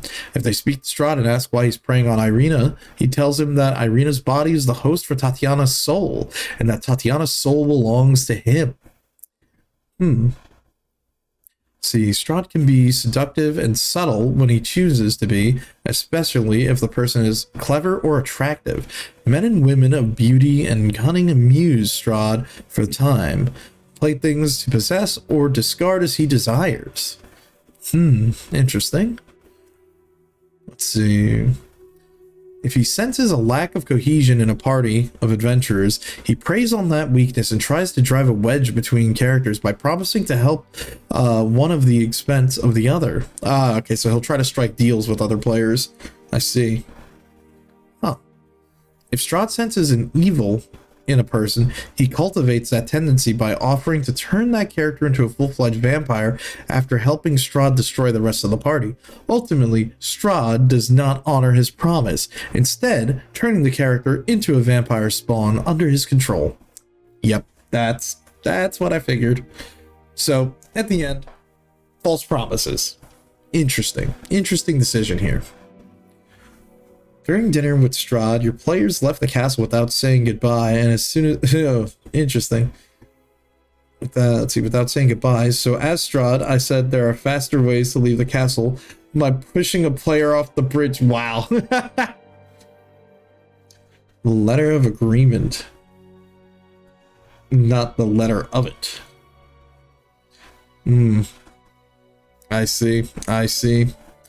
Interesting, though. I was very curious how you're supposed to, well, roleplay as Strahd. I guess this is like, you mean the letter and not the spirit? Can't words good. Look, it's okay. Words are hard. What can I say? Look, you're telling me as someone that, like, whenever I'm reading these, I always make mistakes. Okay. When Strahd attacks, Strahd isn't a villain who remains out of sight until the final scene. Far from it. He travels as he desires to any place within his realm or his castle. Let's see, and from his perspective, the more often he encounters the characters, the better. The characters can and should meet him multiple times before the final encounter, which most likely takes place at the location determined by the card read in the reading. His combat details are there. Let's see, when Strahd wants to terrorize the characters, he may pay them a visit, either under the cloak of night or beneath the overcast skies during the day.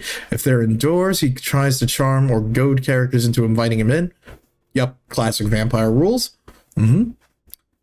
Inside, along with the vampire spawn, if they're present, Strahd and his minions will never attack Irina.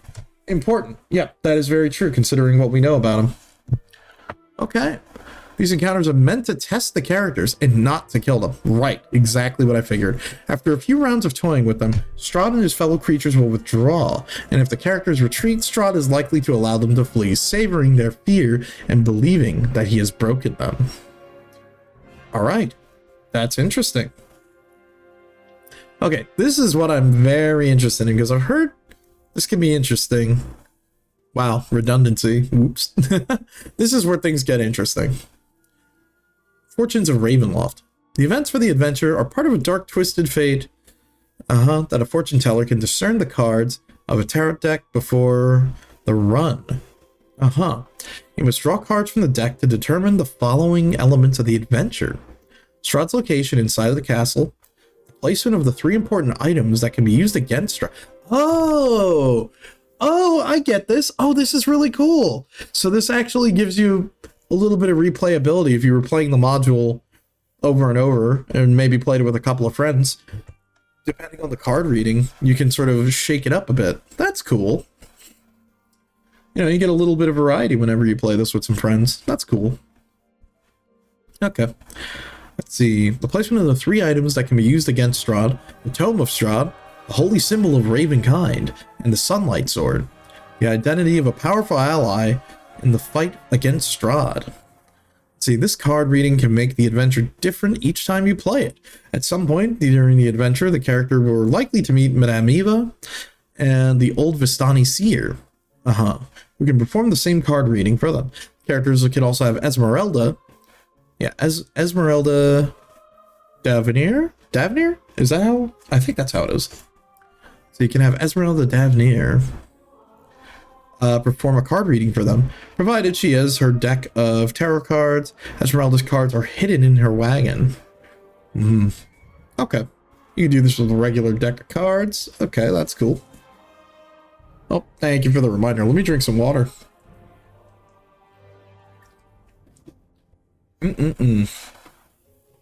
Okay. Let's see. Okay, so you could do a regular deck of cards. These are the different things. I am kind of curious, though.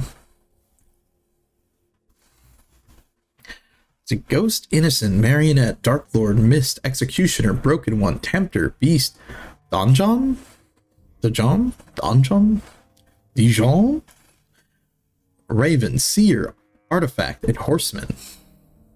Okay. When you perform a card reading before running the adventure, write down the results for reference later. If the characters have their fortunes read in the adventure, do the card reading again, out loud for the player's benefit. Substitute new results for the old ones. Interesting. Okay, so when you're ready to begin the card reading, remove 14 cards from the top. Okay, so you take 14 cards off with the crown icon. I shuffle. Okay, and you put them in these positions. Lay the deck down, face down, in position 1, 2, 3. Then draw the top and put the top 2. Okay. So what do we got? Once all 5 cards are drawn and placed face down, follow the instructions below and do this in this order. Okay. So card number 1 is going to be the Tome of Strahd. This card determines the location of the Tome of Strahd. Read the text or the box text for the appropriate card given. This card tells the history and knowledge of ancient will and will help you better understand your enemy. Okay. Card number 2, the Holy Symbol of Ravenkind. This card tells you the powerful force for good and protection, a holy symbol of great hope. And 3, the Sun Sword. This card of power and strength. It tells a weapon of vengeance, a sunlight sword. And 4, what do we got? Strahd's enemy. This card sheds light on the one who will help you greatly in your battle against darkness. I see. And then 5, your enemy is a creature of darkness whose powers are beyond mortality. This card will lead you to him. Okay, so hopefully these... Okay, cool. These are going to tell us specifics about it, which, that's good. I was kind of curious. So, depending on what you draw, then, you can get a variety of different places for all of these. Okay. Okay. Avenger. Treasure lies within the dragon's house in the hand that was once clean and now corrupted. Okay, so Vladimir Hornsgaard and Agenvalsold. Okay. Let's see, Paladin. I see a sleeping prince, a servant of light and the brother of darkness. A treasure lies within him. Okay, so Sergei's tomb. So go to the mountains, climb the white tower guarded by the golden knight. Treasure lies on top of Talenska Pass. Okay. The thing you seek lies with the dead, underneath mountains gold. See the crypt in Castle Ravenloft. See Miradon. Look for a den of wolves in the hills overlooking the mountain lake. Okay, the treasure belongs to the Night Mother, or the Mother Night. Interesting. Let's see, find the Mad Dog's crypt. The treasure lies within beneath black bones. Huh. General Cravel, the Mad Dog Greslick. Dude, that's a powerful name. Let's see. I see a faceless god. He awaits you at the end of a long winding road in the deep mountains. Okay, so I kind of get it. We got all of our different things here. All these different locations for these different items I see. But what about the people cards? Wow, it really is for like everything. Okay, Strahd's enemies.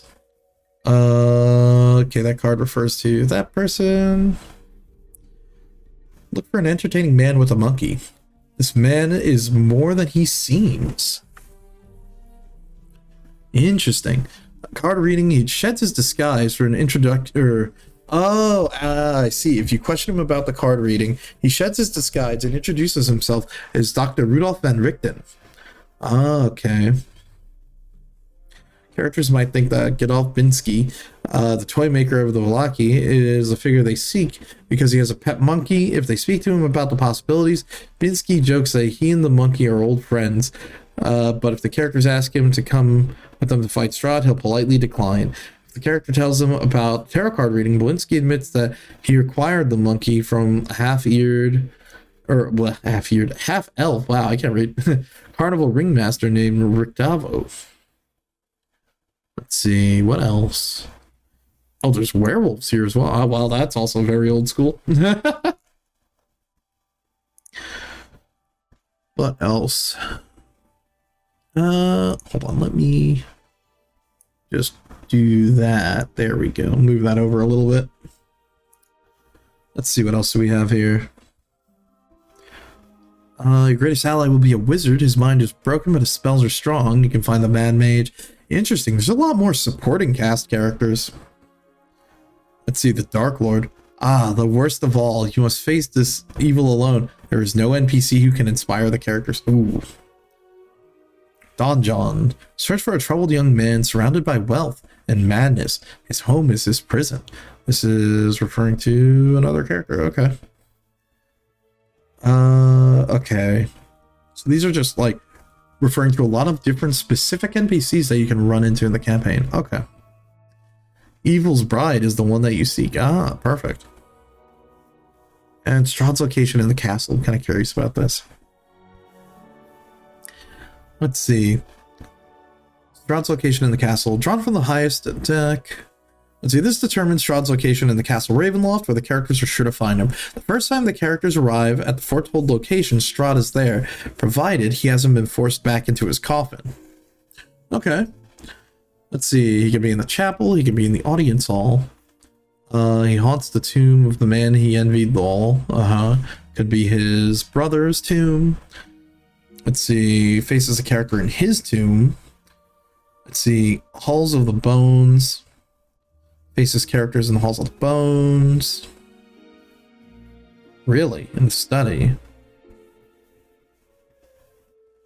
Interesting. There's a lot of different places you can do this. I kind of like this though, because the book seems to do a good job of giving you, the DM, a bit of variety, so you're not always running the same type of adventure. I think that's really good.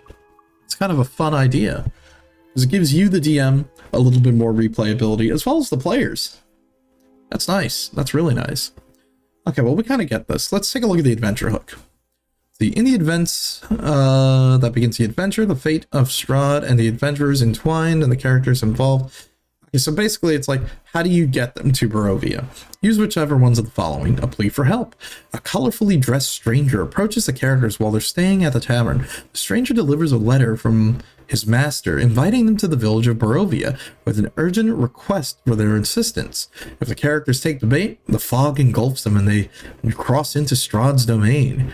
And the mysterious visitor, the characters are asked to scare off a band of rowdy travelers who are camped outside of the town of Daggerford in Sword Coast. Okay, again, if you're using that as your setting, you could always just probably use a whatever.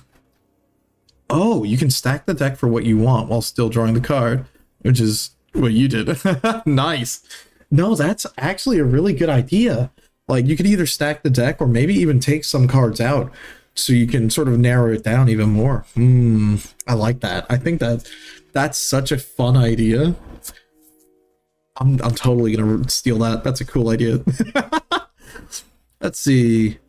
The travelers welcome the characters to set up their camp and invite them to sit by the fire with their elder and recounts a tragic tale of a cursed noble prince. The characters lulled into a trance by the fire. They awaken and find themselves in a foggy road delivered to the land of Barovia by their Vistani host. Let's see. In Werewolves of the Mist, characters are drawn together by a series of werewolf attacks for the hunters.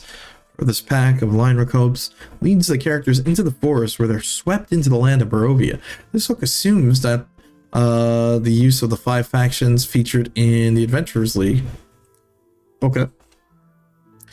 In Creeping Fog, the characters are traveling a lonely road through the woods, and then it suddenly engulfs them, spiriting them away to Barovia. I mean, that's the most simple way you could do it, but definitely an interesting way to do it. Okay. Oh, that's kind of a cool little bit of artwork. All right. Ooh, I like that. It's really nice.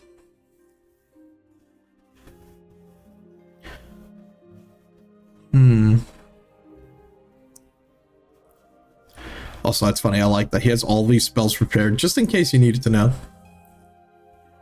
Let's see, they have no interest in Daggerford. Damn, it even tells you all the specifics about everyone else. Are marked as bandits. Interesting. Wow, you literally have a whole script here you could use too if you really wanted to. Not bad. Not bad at all. Oh, yeah, okay. This is assuming you're using the Forgotten Realms, the Harpers, all of the factions. Interesting. Lord's Alliance. And Creeping Fog. Okay. Chapter 2, Land of Barovia. Let's see, what's on the slice of heaven? We got that. Okay. Lay of the land. Rolling thunder crown. Let's see. Rolling thunder clouds cast a gray pall over the land of Barovia. A deathly stillness hangs over the dark woods, which are patrolled constantly by Strahd's wolves and servitors.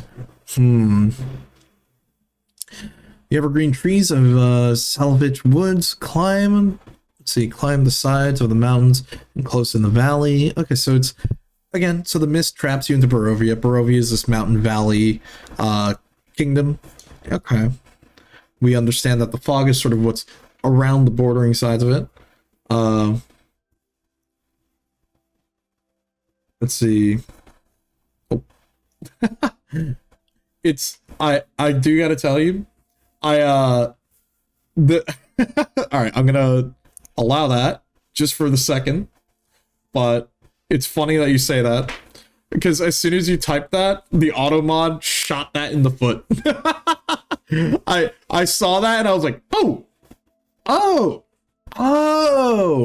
that's what they're doing. I see. So word of caution with the Vistani, it's very easy to play them like gypsies, but you want to avoid that stereotype. Yeah, because that's like completely different. Okay, it's never sunny in Barovia. Yeah, I kind of got that idea. I see. Interesting. So Barovia, let's see, it's also very cold. Or, let's see, streams fed by ice cold water pouring down the mountain. Okay. Okay. And Castle Ravenloft is literally Dracula's castle on top of the hill. Okay, cool. Interesting. Okay, the deadly fog. Let's see. A deadly fog surrounds the land of Barovia and engulfs any creature that tries to leave, even flying creatures that are... Oh. Interesting. A creature that starts its turn in the fog must succeed on a DC 20 Constitution or gain 1 level of exhaustion. Oh, jeez. So literally, if they try to get out, they are... You're trapped. You will die. Guaranteed, almost. No matter how far the creature travels in the fog or in any which direction, it gets turned around so that it eventually finds itself back in Barovia. Wow, you really can't leave. The area in which the fog is heavily obscured. Okay, light and vision, blah, blah, blah, blah. Okay.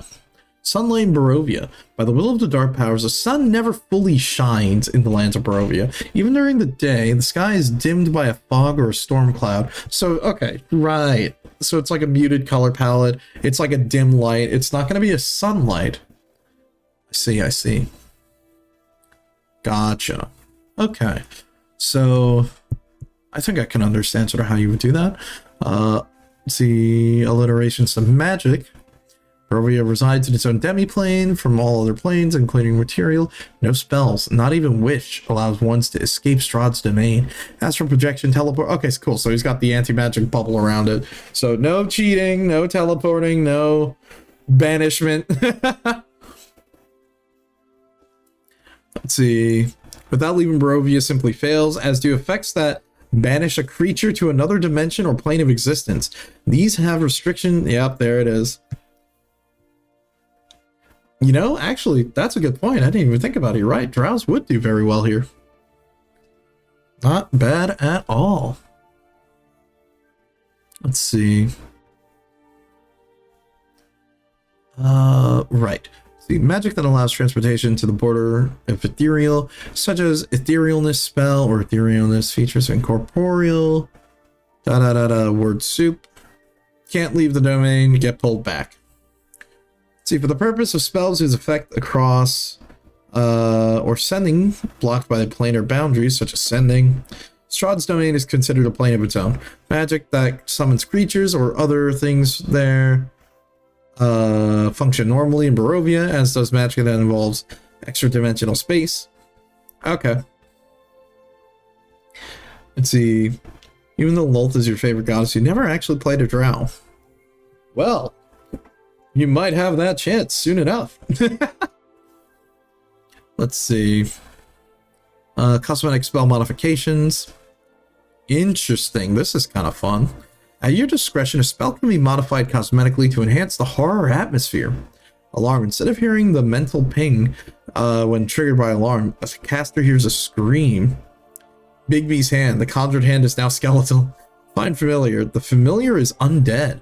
Not a celestial, fae, or fiend, and is immune to features that turn undead. Find steed. The steed is now undead. Path to find. Child spirit appears to guide the caster to their desired location. The spirit cannot be harmed and does not speak. Fog cloud. Mist harmlessly forms claws in the fog. Gust of wind. A ghast. Oh, I'm such a child. I'm sorry. A gust of wind. A ghastly moan accompanies the summoning of the wind. I'm sorry, I'm a child. I read that in my brain. Just remember what's that video where he goes, he moaned this loud. Oh, that's funny. Okay. Mage hand, skeletal hand, maze. The surface of the demiplane's maze are made by mortared skulls and bones. Ooh. Phantom steed resembles a skeletal horse. Interesting. Ooh, okay, I like that one. Telepathic bond. Characters linked together by the spell can't shake the feeling that there's something vile telepathically eavesdropping on them. That could be used in like a very creative way. Hell, you could even probably have like Strahd be involved in that too. That's a pretty cool idea. To revivify. Creature restored to life by revivify. Screams upon regaining consciousness as though waking from some horrible nightmare. See, spirits appear as ghostly and skeletal warriors. And wall of stone. Ghastly face is sculpted into it. Resurrection madness? Let's see. In Barovia, the souls of the dead are trapped as the souls of the living. They become caught in the mists and can't travel to the afterlife. When humanoids who have died for at least 24 hours return to life, either by some spell or other supernatural means, it gains a random form of indefinite madness brought upon the realization that its spirit is trapped in Barovia, likely forever. To determine how this madness is expressed, roll on the indefinite madness table? Damn. Interesting. Alright, well, What about the Barovians? Who are the people of Barovia? I'm very curious. I gotta know now. Using fire spells, you summon the spirits of those who died in the fire. Ooh, stuff like that's crazy. Yeah, you can like really cook up a ton of like very crazy or interesting like horror situations with that, like big twists, and you could like say, oh, this is Strahd's magic of the demiplane having an effect. The dark forces are really twisting your spells, and really it makes it feel like it's taking away the players not control, because you're technically not, they're still using the spell, but you know, like roleplay wise, they're really feeling like they're trapped, and I think that works. That's very interesting. Okay, Barovians. Let's see. After his army occupied the valley and slew its inhabitants, Strahd repopulated with human subjects drawn from others who other conquered lands. As a result, the Barovians have a wide variety of ethnic background. Oh, okay, cool. So you can have a wide variety of characters. Let's see. They're weary of strangers, or let's see, of strange people and customs. But the Barovians deal with strangers can be unsettling to those new. They have tendencies to stare openly in silence and thereby express their disapproval of anything that isn't familiar to them. They aren't talkative people, and they have the extent of being pointedly rude. Most Barovians have a violent temper that boils through their customary silence when they're provoked. They also have a social cohesiveness thrust upon them by their weird circumstance that can make them act together against outsiders as if Barovia is mistreated. Interesting. So it's this is going to sound weird. It's almost like they're a cult, but they're not. It's more because of like the extreme isolation that they've got that mentality. Interesting. Barovian children are not happy. Yep. Let's see. Barovians were a happy people once, but their history and current conditions aren't pleasant. If one manages to win the trust of a Barovian, one has a friend for life and a stalwart ally. Interesting. Bring the blood oozes from Pathfinder. Yo, you're right. That would be so sick. Dude, I could just think of a couple of Pathfinder creatures you could drag into. Although I'm sure they exist in D&D, but hell yeah, dude. I would love that. Let's see. Barovian children are not happy children. See, they're raised in a culture of fear and told time and time again not to wander too far from their homes or enter the woods. They experience little hope or joy, and they are taught to fear the devil, Strahd, above all. Yeah, that sounds about right. Barovian adults eke out modest livings with no new wealth pouring into Barovia. They trade in old coins that bear the profile of their dark lord Strahd as he looked when he was alive. That's a good point. There is no new money. Huh. They hide their precious baubles in their house and dress plainly outdoors, as so to not attract the attention of Strahd or his spies. Or blood pudding. Oh my god. Let's see. Barovians live within a closed ecosystem. Every adult Barovian is expected to trade or serve a function. Barovians stitch their own clothing and craft their own furniture, grow their own food. Okay, so they're at least self-sufficient. There we go. English is a hard language sometimes. So at least they're able to like deal with that. With fewer than 3,000 people living in an entire valley, finding the perfect mate isn't easy, so Barovians have learned to settle for what they can get. Damn. Let's see, they're made of flesh and blood. They are born, they live, they age, they die. But not all of them. Only about 1 in every 10 have a soul. Interesting. When a being with a soul dies in Barovia, that soul remains trapped in Strahd's domain until it reincarnates as a newborn. It can take decades for the bodiless soul to find a host, and Barovians who share the same soul over generations tend to look alike. That's why Irina Kolyana looks like Strahd's beloved. That makes sense. Both women were born with the same soul, and Strahd needs loyal subjects to feed his ego. Barovians without souls are empty shells created by his consciousness to fill out the local population. Although they are physically indistinguishable from Barovians with souls, they tend to be bereft of charm and imagination, and tend to be more compliant and depressed than others. They dress in drab clothes, whereas Barovians with souls wear clothes with a splash of color or individuality. Interesting.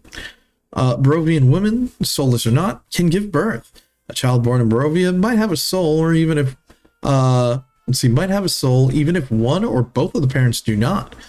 Conversely, the children of two parents with a soul isn't certain to have a soul of its own.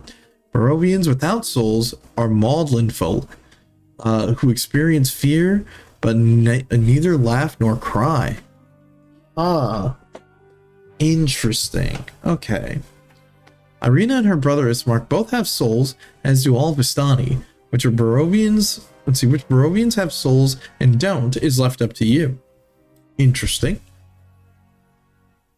Strahd periodically feeds on the blood of Barovians who have souls, but he can't draw nourishment from the blood of the soulless. He can tell at a glance whether a Barovian has a soul or is merely a shell. Okay. Interesting. Okay, so that's... okay. Alright, I can kind of get that. He's basically got his vision. If Strahd is defeated, the fog that surrounds Barovia fades away, allowing the inhabitants of the village to leave if they wish. Only those who have souls, however, can truly leave the place. Soulless Barovians cease to exist as soon as they exit the valley. Oh, that's rough. Okay, so Barovians and non-humans. So Barovians are human, although they know that dwarves, elves, halflings, and other civilized races exist. Few living Barovians have ever seen such creatures, let alone interacted with them.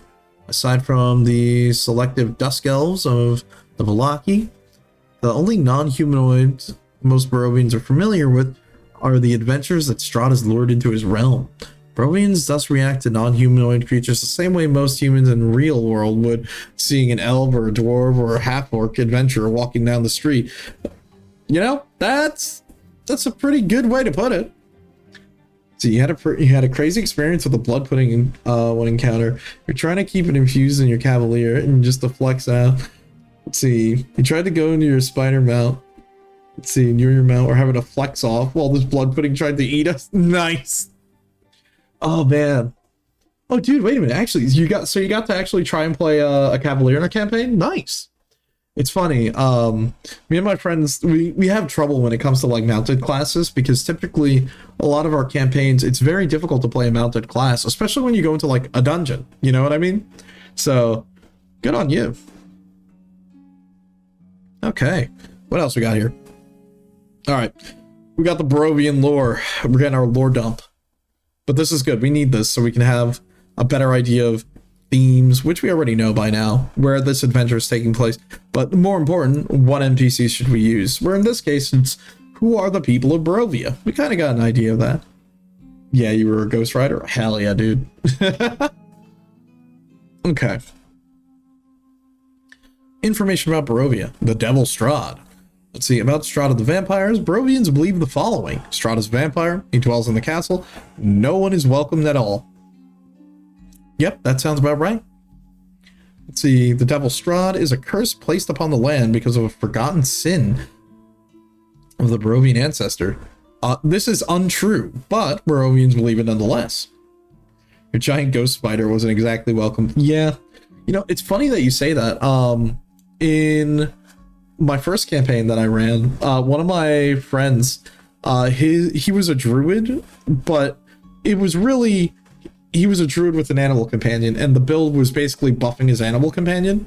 And he is someone that he also enjoys. He's a big time bug enjoyer. So his mount and animal companion was a giant scorpion. So you can imagine when they were walking through the town, people were not super fond of his giant scorpion. Let's see. We Heroes 3 and my horse. And that one goblin we adopted. And good old Greg. The sentient shoe that only speaks in haikus. Love it. Love it. It's great. Oh, man. Let's see. What else? Vampires must rest in coffins during the day, and at night it can summon werewolves. Let's see. At night they can summon wolves and vermin to do its bidding. Vampires can also transform into a bat or a wolf or a cloud of mist. Let's see, in its humanoid form, it can dominate you with its powerful gaze. The vampire can't enter a residence without invitation for one of the occupants, and running water burns a vampire like acid, and sunlight causes them to burst into flames. Yep, so retro, old school vampire stuff. Land of Barovia. Barovians should know the following. Anyone who attempts to leave the land of Barovia begins to choke on the fog. Those who don't turn back may perish. Many strangers have been drawn to Barovia over the years, but they all die or disappear before long. Wolves, direwolves, and werewolves growl at the Savalich? Oh, wow, I can't read. Growled the Savalich Woods. I said growl. Wow, I can't read. And hungry bats fill the night sky. You could also do the be invited before entering on. Yeah. That's pretty good. Let's see. The village of Barovia sits at the east end of the valley. Its burgmaster is named Kolyan Indrovich. Okay. Let's see. In the town of Velaki lies the heart of the valley. I see. Okay. The Baron Master there is Baron Vargas Valakovich.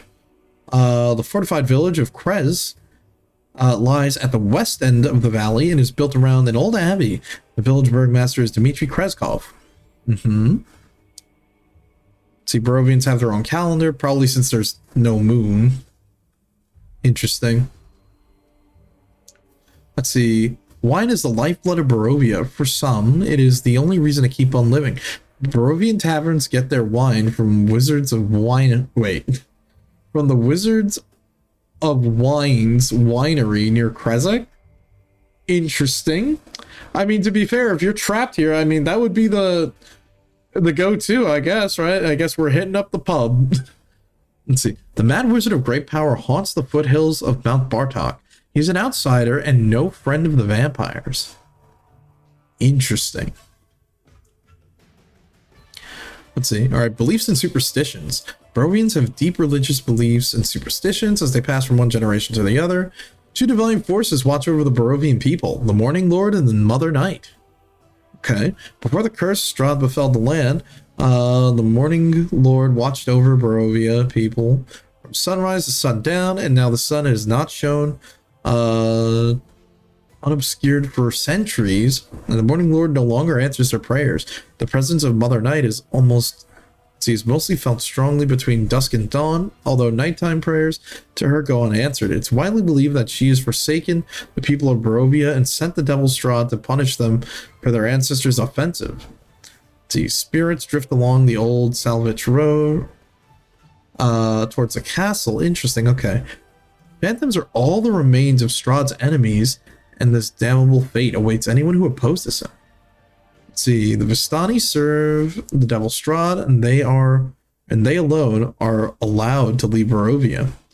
And never harm a raven, lest the ill fortune fall upon you. Interesting. Okay, Vistani. Let's see. So these are the travelers. Let's see.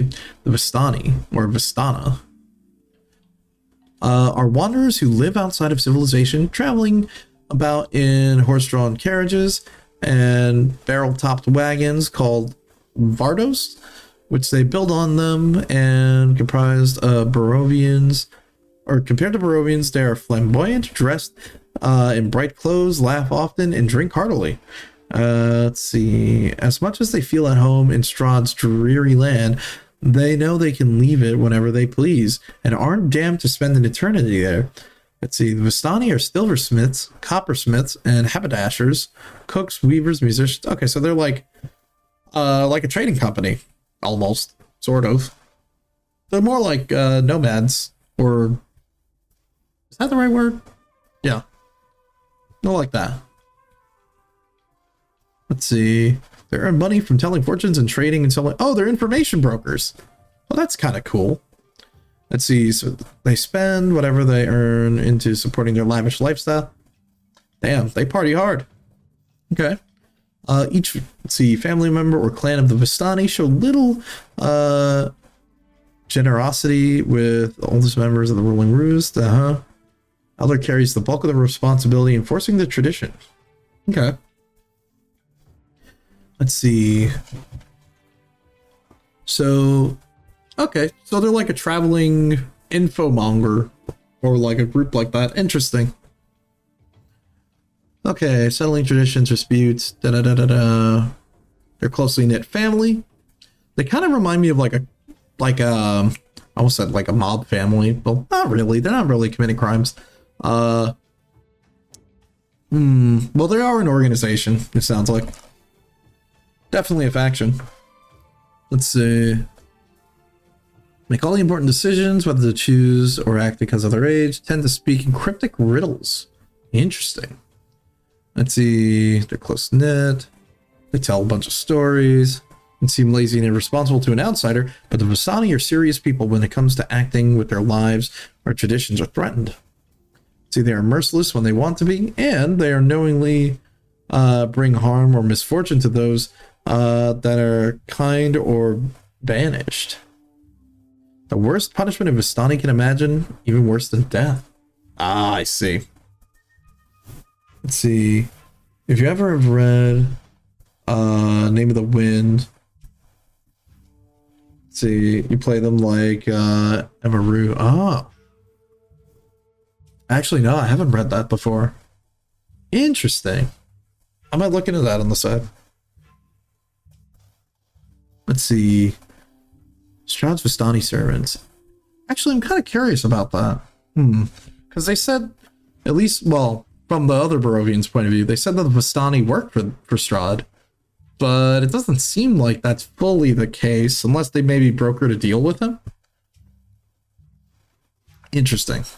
Let's see, during one of Strahd's military campaigns years before he became a vampire, a group of Vistani rescued him after he was wounded. These Vistani not only nursed Strahd back to health, but also delivered him home safely, and as a reward for their generosity, Strahd declared that all Vistani had the rights to come and go from the land as they please, and this privilege extends to the present day. Ah, okay, there we go. That's the hook. Let's see, thus Vistani can freely travel through the fog that surrounds Barovia without fear or harm or entrapment.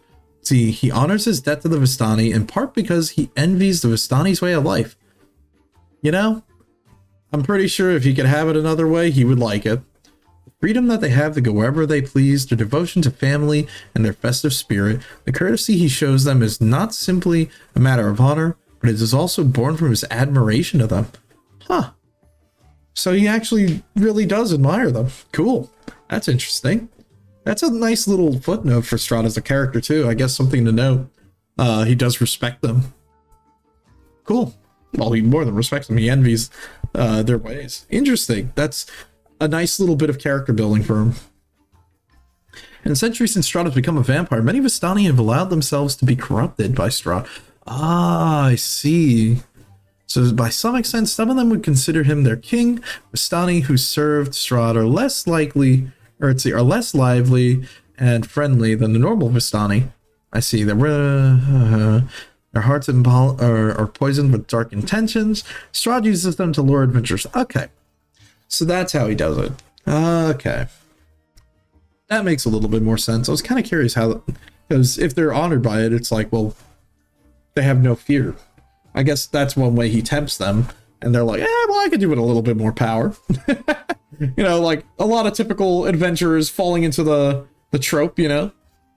Who knows? Let's see what we got. Okay. Let's see. So they're less likely to be friendly, have dark intentions. Strahd uses them to lure adventurers into his domain and keep him informed.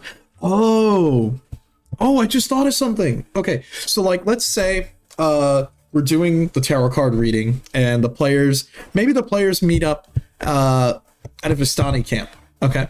And someone does the tarot card reading for them there. What if one of the Vistani that's in the camp there is like a spy?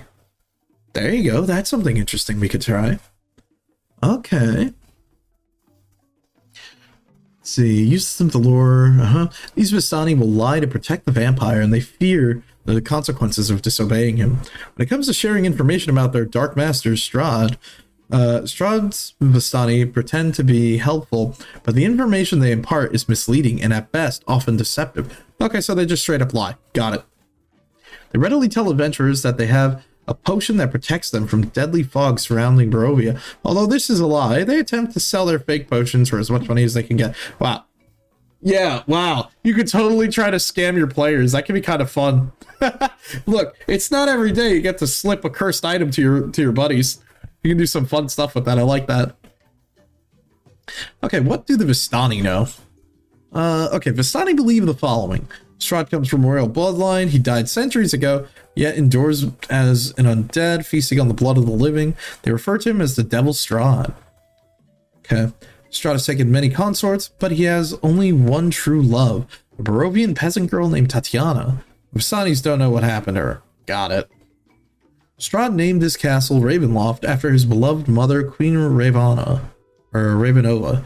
Strangers aren't welcomed into the castle without invitations. Let's see, the land of Barovia, what do they know about it? Strahd conquered it. He uses wolves and other creatures to spy. Interesting. Okay, so the creatures that are patrolling the woods are basically an extent of him. Okay. Barovians are simple, frightened people. Some have old souls, some of them don't. Soulless ones are easy to spot, for they know nothing of fear, or nothing but fear. They have no charm, no hope, or spark, and they don't cry. Let's see, the road to pass through to Strahd's domain. 3 settlements lie on the road, like beads on a string. Let's see, Kresik to the west, Vallaki in the heart, and Barovia to the east. Interesting. Old windmill on the road between the village. Okay, so there's... Wait a minute. The old windmill on the road between the village of Barovia and the town of Vallaki, it should be avoided at all costs. The Vistani refuse to say more. It's wise to stick to the roads, while druids and wayward ghosts in pack of wolves and werewolves hunt around in the woods. Got it. What about their superstitions? Yep, we kind of get that. Some Vistani women are blessed with the presence, or are blessed with precedence of all of the great Vistani fortune tellers. None compares to Madame Eva. Okay. So this is just talking about setting up another reading. See, President Vistani can't see her own future or the future of another Vistani, but it is the burden of the gift that they can't. Okay, so they can see the future, but they can't tell each other's future. Got it. Okay, Vistani curses are potent. They invoke with great caution. Okay, so don't piss them off. Got it.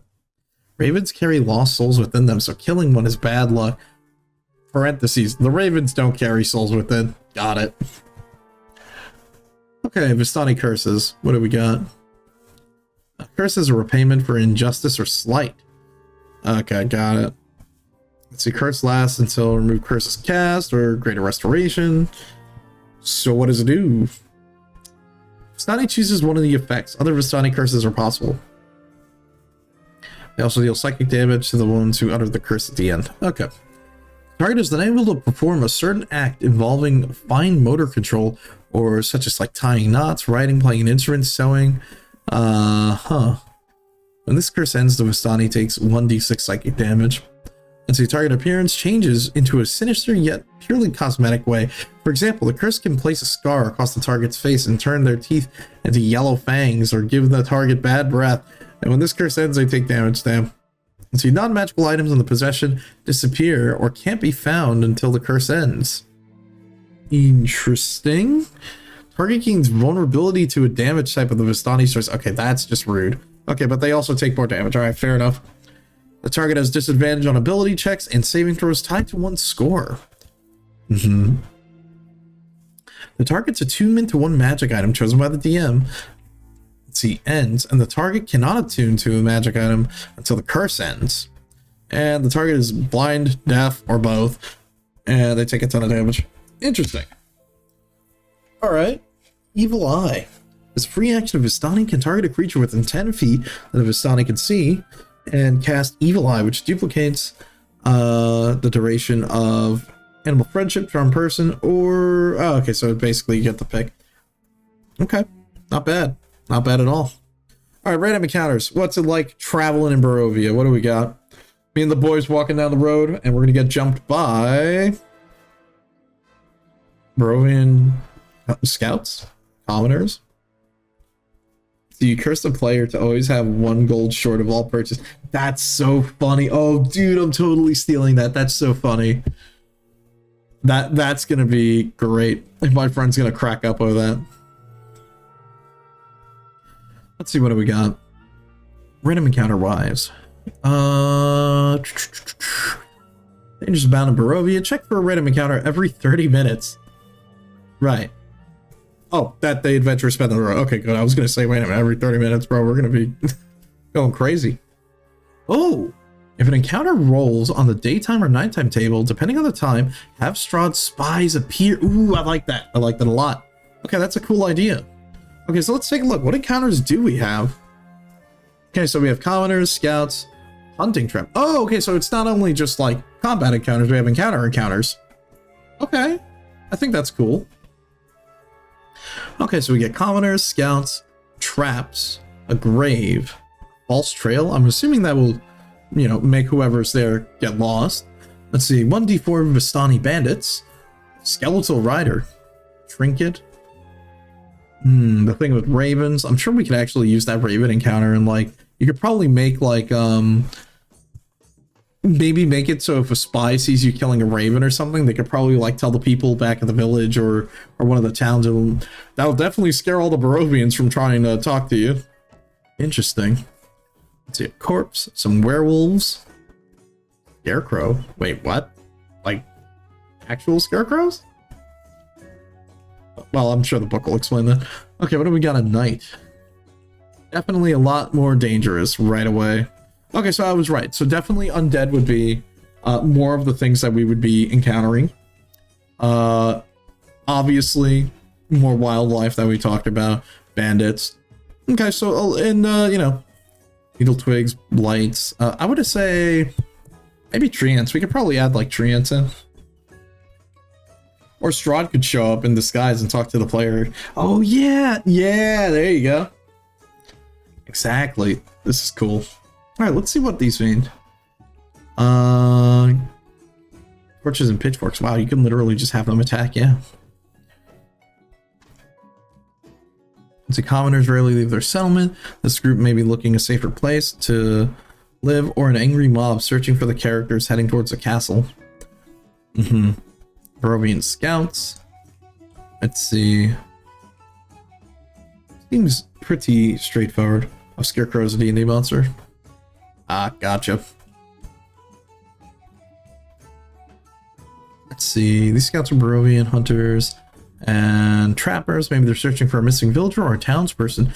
Once they realize the characters aren't out to kill them, they lower their weapons and request help. Ah, okay. Characters decline. The scouts point out the nearest settlement and can say farewell. And I guess these are stats if for some reason you want them to attack. These wild mountain folk are covered head to toe in a thick gray mud, which makes them hard to see. Ah, okay, so the berserkers. Interesting. Alright, what else do we got here? Strahd's spies. As the undisputed master of Barovia. Dude, I love all of these like descriptions of like Strahd, and like a lot of these other finer details are just so much fun to read. Just because of like, I love how verbose it is. It's like, as the undisputed master of Barovia, Strahd has many spies from swarms of bats wandering Vistani, who report to him at dawn and dusk each day. These agents constantly patrol the land of Barovia, reporting everything they see to him. Sounds about right to me. See, every day and night, the characters remain in Barovia. One or more of the vampire spies will check in on them and attempt to return to Strahd with a report. When a spy appears, the characters who have passive wisdom equal to... Okay, gotcha. Oh, so it checks the dexterity. Okay. A spy who does not constitute an encounter if the characters are unaware of their presence, but if they do notice it, the spy's goal is usually to escape, not to combat. A secondary goal for a spy might be to acquire some sort of physical object, maybe a possession or an article of clothing, maybe a piece of the character's body like a lock of hair. Interesting. You could even have an encounter, or maybe... Oh, I got it. I got an idea. You could even do like a night encounter where like a passive perception, if someone's not keeping watch, that maybe one of the spies comes by and they're trying to like grab some of your objects. Maybe they'll take a magic item or something or try to steal it from you. That could be something interesting. That could definitely be something. Or, you know, I wouldn't say have the spy act as an assassin. Sure, that could work, but that's not what Strahd would want to do. Now I'm getting it. Okay. I'm liking that. This is pretty cool. Interesting. One of Strahd's spies is confronted by the party. The spy attempts to grab some accessible item from the character before fleeing. If Strahd acquires such an item, he uses a scrying spell to learn as much as he can about the party before planning his attack. I see.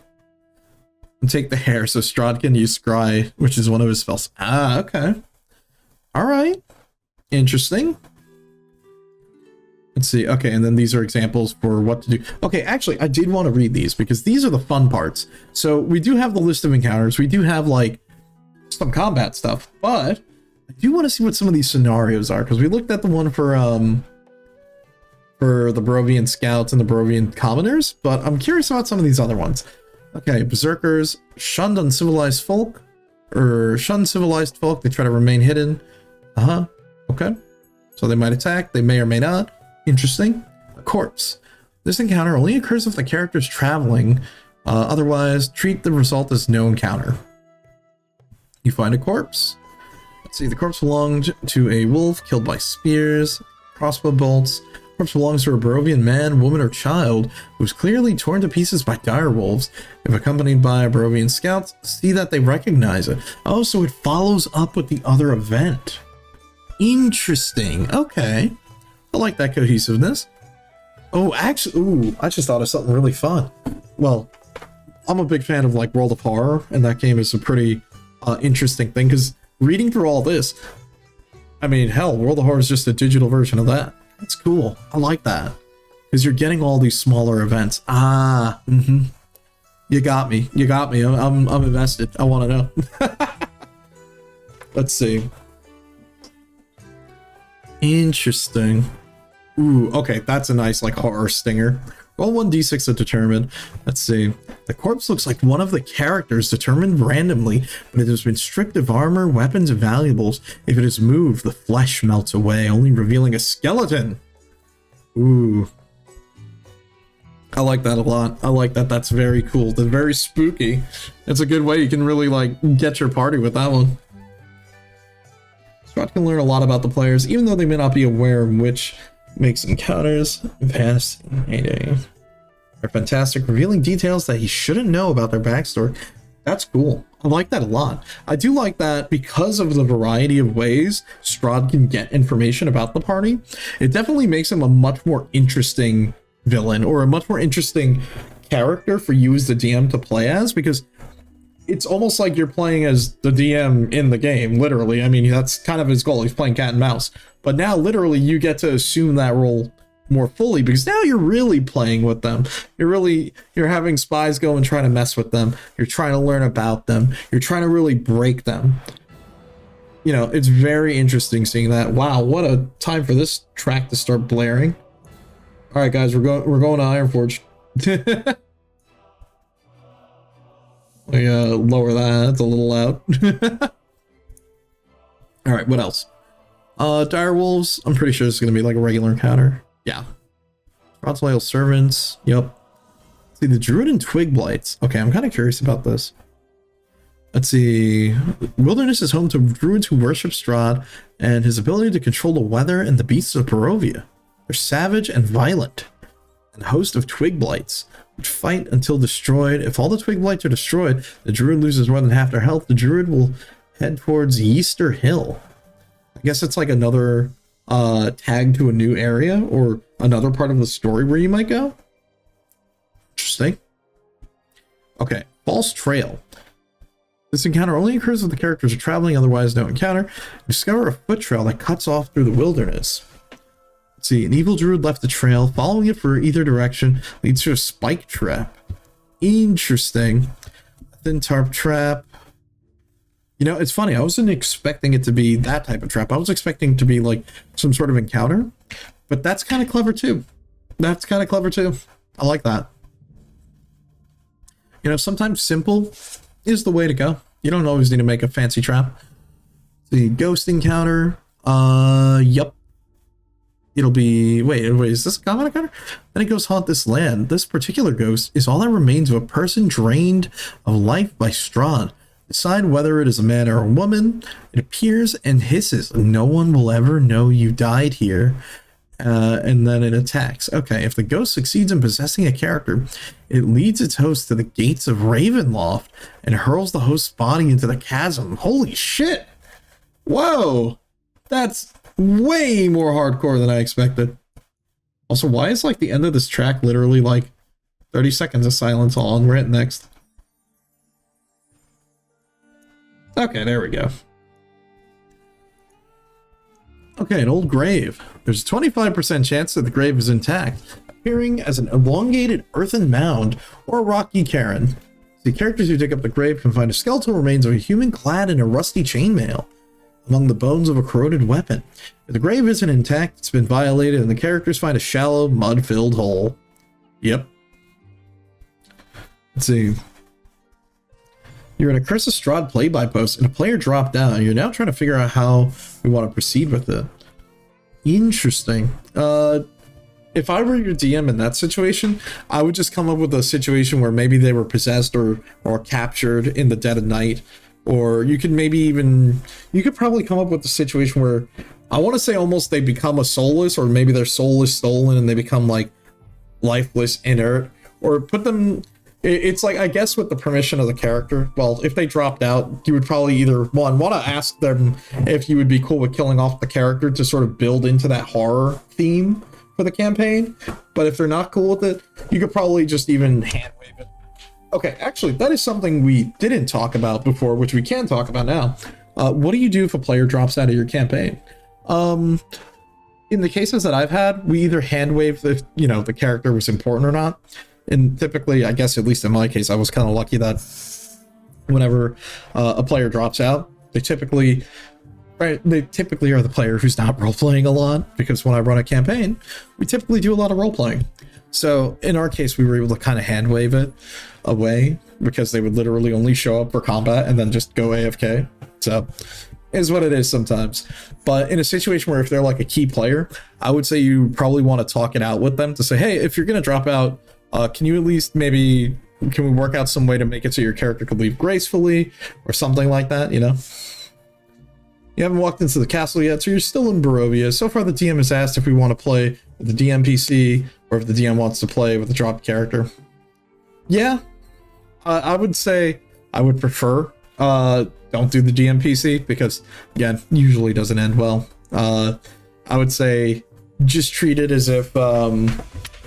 I would say just go with a dropped character, I'm gonna be honest with you. Let's see. What else? Hunting trap. There's a wolf trap, okay. Anything else that's interesting here? Serve evil druids of Barovia. If the character's moving quietly, they can't be caught. Okay. Revenant. Let's see. You don't like ghosting players, just having them leave. Yeah. Yeah. Like, I wouldn't say like, look, I'm not a fan of ghosting players. I just like, it's just something that we've kind of had to do sometimes if a character is just not participated in roleplay for like the past 5 sessions or stuff like that. It is kind of interesting though. But it is typically a tough thing. I would prefer talk to the player and see if you can work out some sort of roleplay where maybe they disappear or pop up later. I've had cases where players who have dropped out, we've turned into an NPC and they sort of do something on the side for the party instead. There are situations like that we've done. So really, it mostly depends on you, the player, like what's up with you, what are you interested in, as well as like a couple other things like that, you know. I'd say if you're the DM, talk about it with the player, see what they're up to or see what they'd feel about it, you know, just so you can end it on good terms. If the person just blows up and leaves and they're angry, unfortunately, sometimes you have to figure out what you're going to do next, because it depends on how important they were to the party. I'm going to be honest at that point. Not a very fun discussion, but a discussion that you may or may not have to have. Let's see. We've got here a Revenant. Interesting. Okay. Revenant was once a knight of the Order of the Silver Dragon, which was annihilated by defending the valley against Strahd's armies. Oh, so this was an old remnant of something from before. No longer remembers its name and wanders the land in search of Strahd's wolves and other minions, slaying them on sight. If the characters attack it, the Revenant assumes they are in league with Strahd and fights it until destroyed. Interesting. Let's see. Its eyes sunken in hate. I'm pretty sure there's no way to reason with this thing. Oh. The character presents themselves as enemies of Strahd. The Revenant urges them to really? Never mind. It can attack. Or, not attack. It can work with you.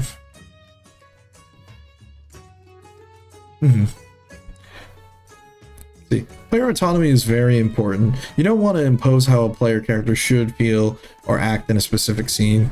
Yeah, no, I completely agree with you on that. That's typically why, like, when it comes to these things, usually talk to the player. You want to figure out what's going on, what's happening, see what the player's okay with. Like I said before, in the cases where I've had characters turn into NPCs whenever, you know, they've left, that's usually the case of we've talked about it and they said, yeah, you can totally do something like that. So usually always ask for permission. You don't want to just do that. You know what I mean? And if you can't, sometimes figure out what to do from there. Sometimes you just take the character out of play. You might just have to do it like that. Again, very much a use at your own discretion, I guess to say. It very much just kind of depends on, like, what's up with you? How do you feel about it? But also, how do they feel about it? It's their character, you know? You get what I'm saying. It's one of those things where you just have to feel it out. You have to talk it out with them and see what's up. Let's see, the Revenant would like nothing more to kill Strahd, but will not venture to cast in Ravenloft, unless it receives orders to do so from Vladimir. The character asks the Revenant to lead them to Honogard and Argenswald. It does so while avoiding contact with Barovian settlements. Interesting. I'm surprised. I was expecting the Remnant to be, well, kill on sight, but no, it actually is pretty helpful. Scarecrow. If more than one Scarecrow is present, the others are close by. If none of the players have a passive wisdom, it catches the party by surprise. Baba Lasaga? I think Baba Lasaga, is that how it is? Crafted these Scarecrows to hunt and kill the ravens that were and the werecrows. The Scarecrows are imbued with evil spirits and delight in murdering anyone they encounter. Oh my god. Let's see. In your campaign, you would have an NPC that has a pet false hydra. Oh my god. A pet false hydra? Jesus Christ. What the fuck? Now that's crazy. Let's see. You had players drop from the campaign, so you'd have them captured by that NPC and imprisoned next to the hydra singing so that all the current players forget them. Oh, I see. Decided to come back. They'd escape the prison and their memories would come back. Oh my god. That's hardcore, dude. No way. I could definitely not do that. Oh, man. Now that's a lot. Oh, man. 1 second. Let me just drink some water here.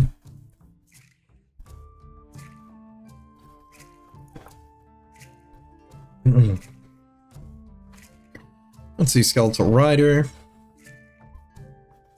Let's see, remains of the rider and horse. They both tried to, let's see, they perished while trying to escape the fog. They're doomed to ride through the valley in search of another way out. Without hope or salvation, skeletons ignore the character unless attacked. If both the rider and the mount are destroyed, the encounter can't occur again. The destruction of one skeleton doesn't prevent the future encounters with others. Okay, Strahd Zombie. Let's see, if the characters are moving quietly, they can't hide from the Strahd zombies. These undead soldiers once served as guards in Castle Ravenloft, and they fled the castle after Strahd became a vampire, but couldn't avoid their master's wrath. Ah, I see. So just savage zombies, and then here we have like regular things. The ravens don't call or try to communicate with the characters.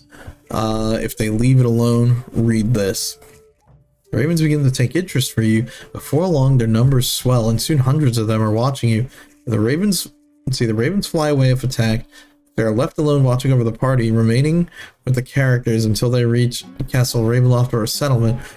If the characters have a random encounter with a hostile creature, the Raven Swarm aids the characters by attacking and distracting your enemies. That's good. Okay.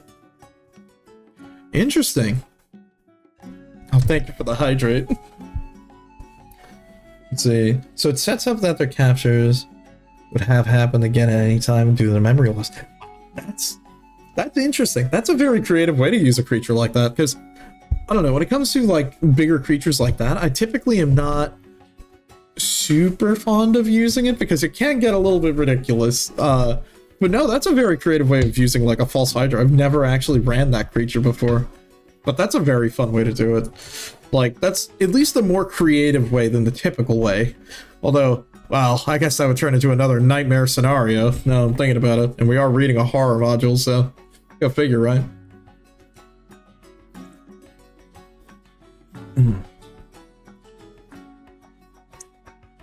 There's a very good animated playthrough of Curse of Strahd done by Puff and Forrest. Oh yeah, I've seen his videos before. His videos are really fun. I liked, I think he did a video where it was more like a long stream. It was kind of like this, where he read through like the original D&D handbook. And I think that video is like one of my favorite like ways to look at an old D&D book, because I'm going to be honest, as someone that I play a lot of like 3.5 and like old D&D stuff, some of the stuff written in those books can be kind of ridiculous, where you're like, dude, are you for real? Did you really write that? Like, when he got to the section reading about like taxes, I'm like, that's the real horror in D&D, having to pay your taxes. Oh man. But yeah, you know what? I'll probably take a look at his Curse of Strahd series. That sounds really fun. I'll take a look at that on the side. That could be something fun to watch. Spider-Man as a class. Uh-huh. Yep. Wait, I forgot. Wasn't it also like, weren't like dwarves and elves also a class in like the really, really old editions too? It was stuff like that. Also, I think it has like one of my favorite arts of the Beholder, which is really funny if you haven't seen the old Beholder art. Hold on, I got you. Let me see if I can pull this up.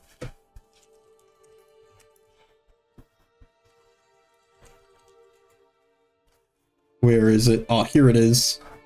I think this is a picture of it. Hold on. I kind of love... I just had to like Google this. I got you. Hold on one second.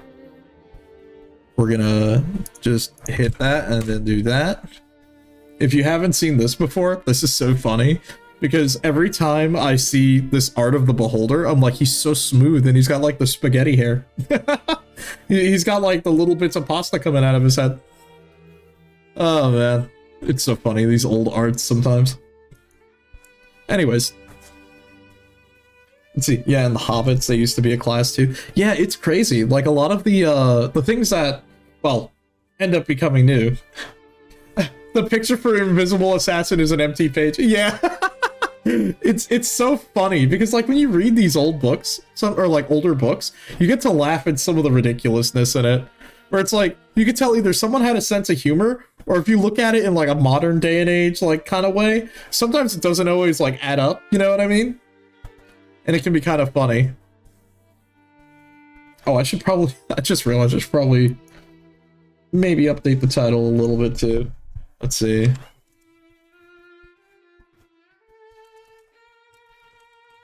In Curse of Strahd.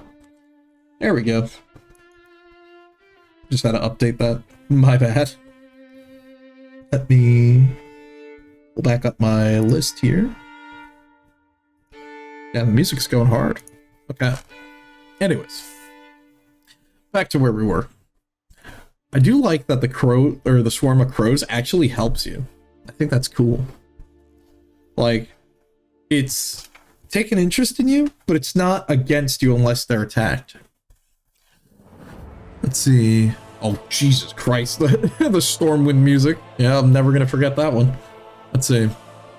Hold on, I'm gonna lower that. It's like way too loud. All right, let's see. Vistani bandits. Okay, so there are the evil Vistani that are working for Strahd that are following us. Okay, let's see. Vistani march through the Barovia, the wilderness without concern for their well-being, smoking pipes, drinking from wineskins, and telling ghost stories. Let's see, they're searching for graves to plunder, and all small hunting game. For the price of 100 GP, they offer to serve as guides. Oh. Interesting. Okay.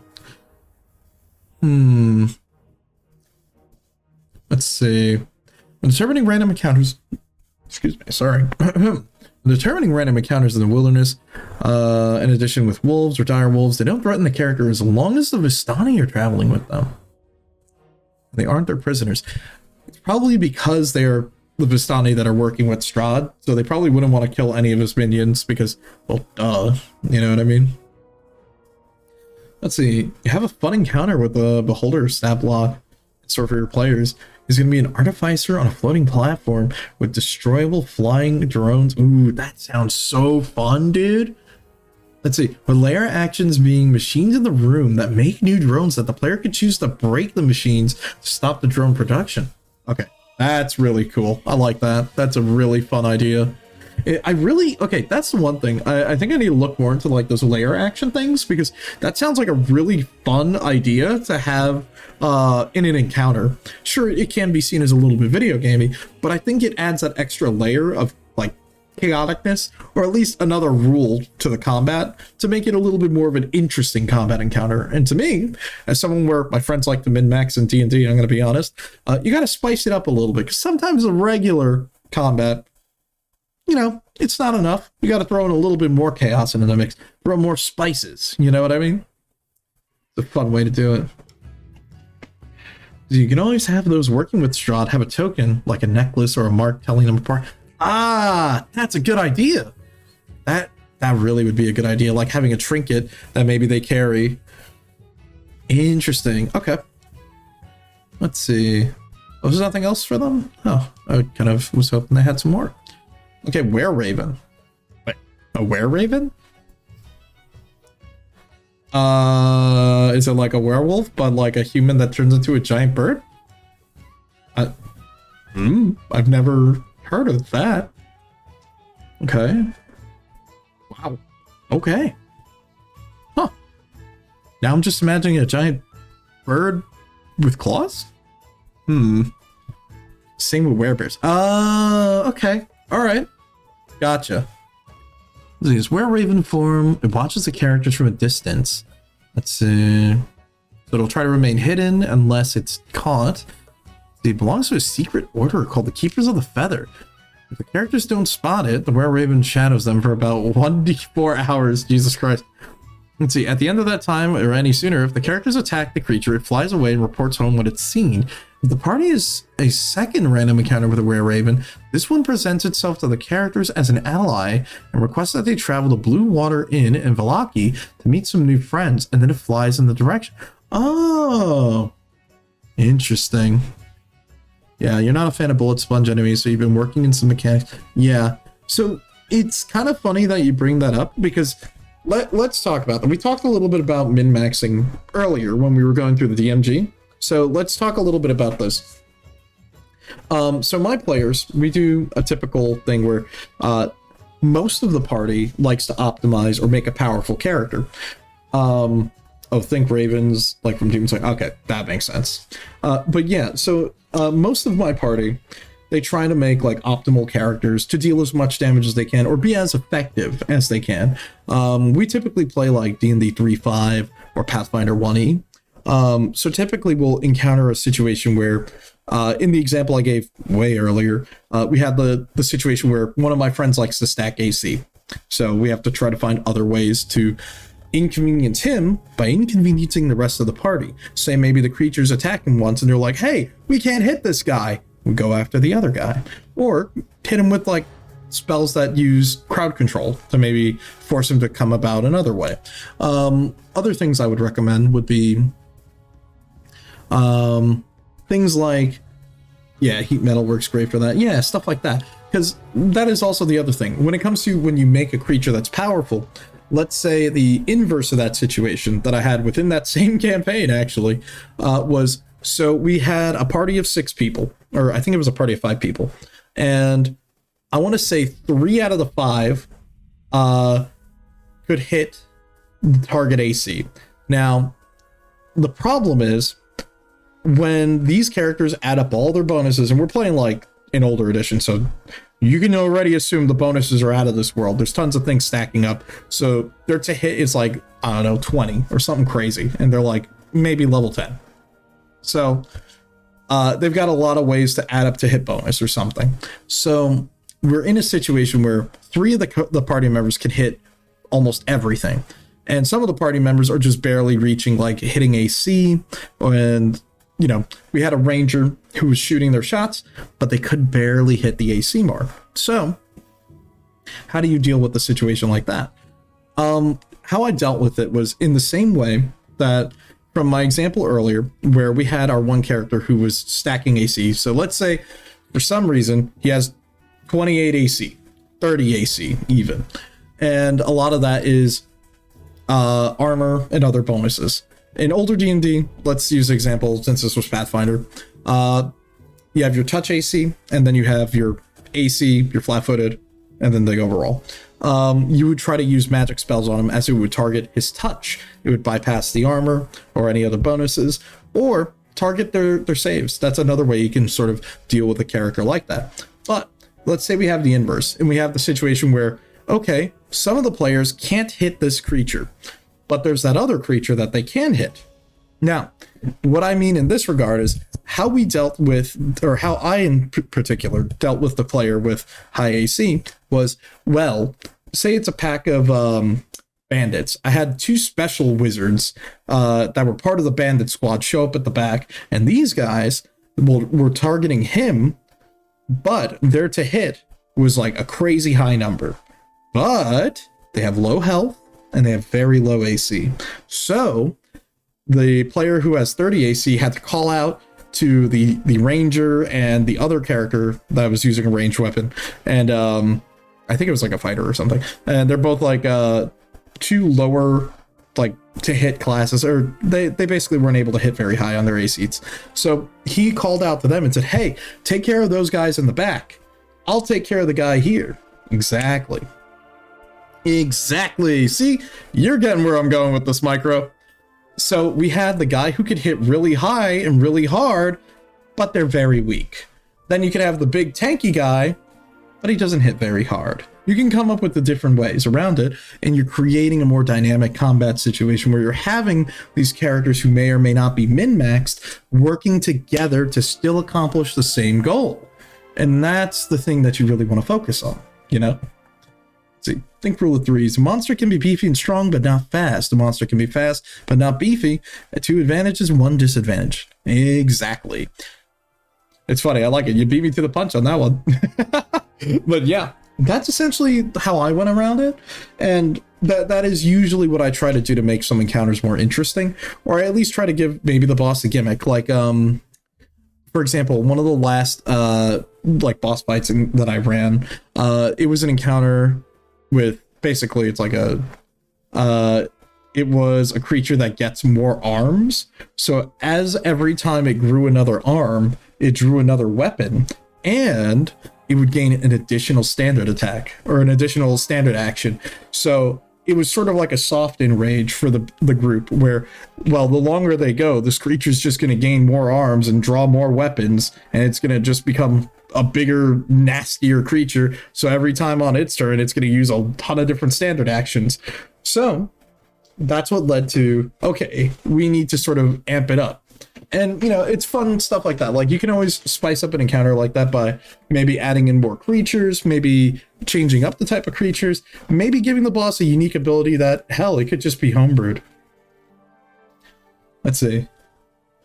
You found a homebrew with ooze that the higher you have a chance to miss, the lower you hit, the greater the chance to hit, and that 20s were crit failures. So it basically flip-flops. That's so funny.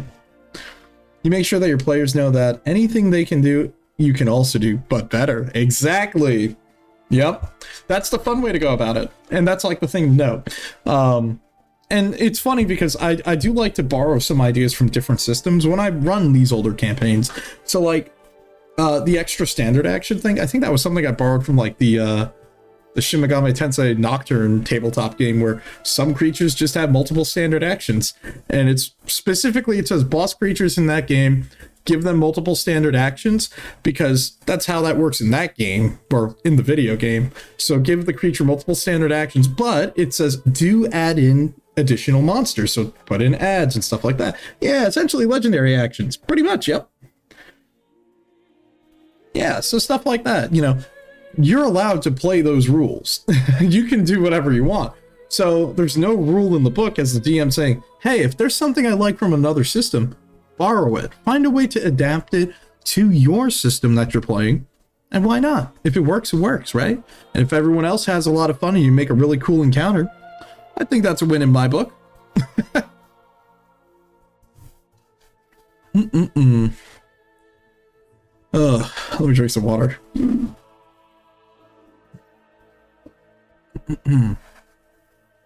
Let's see what else we got.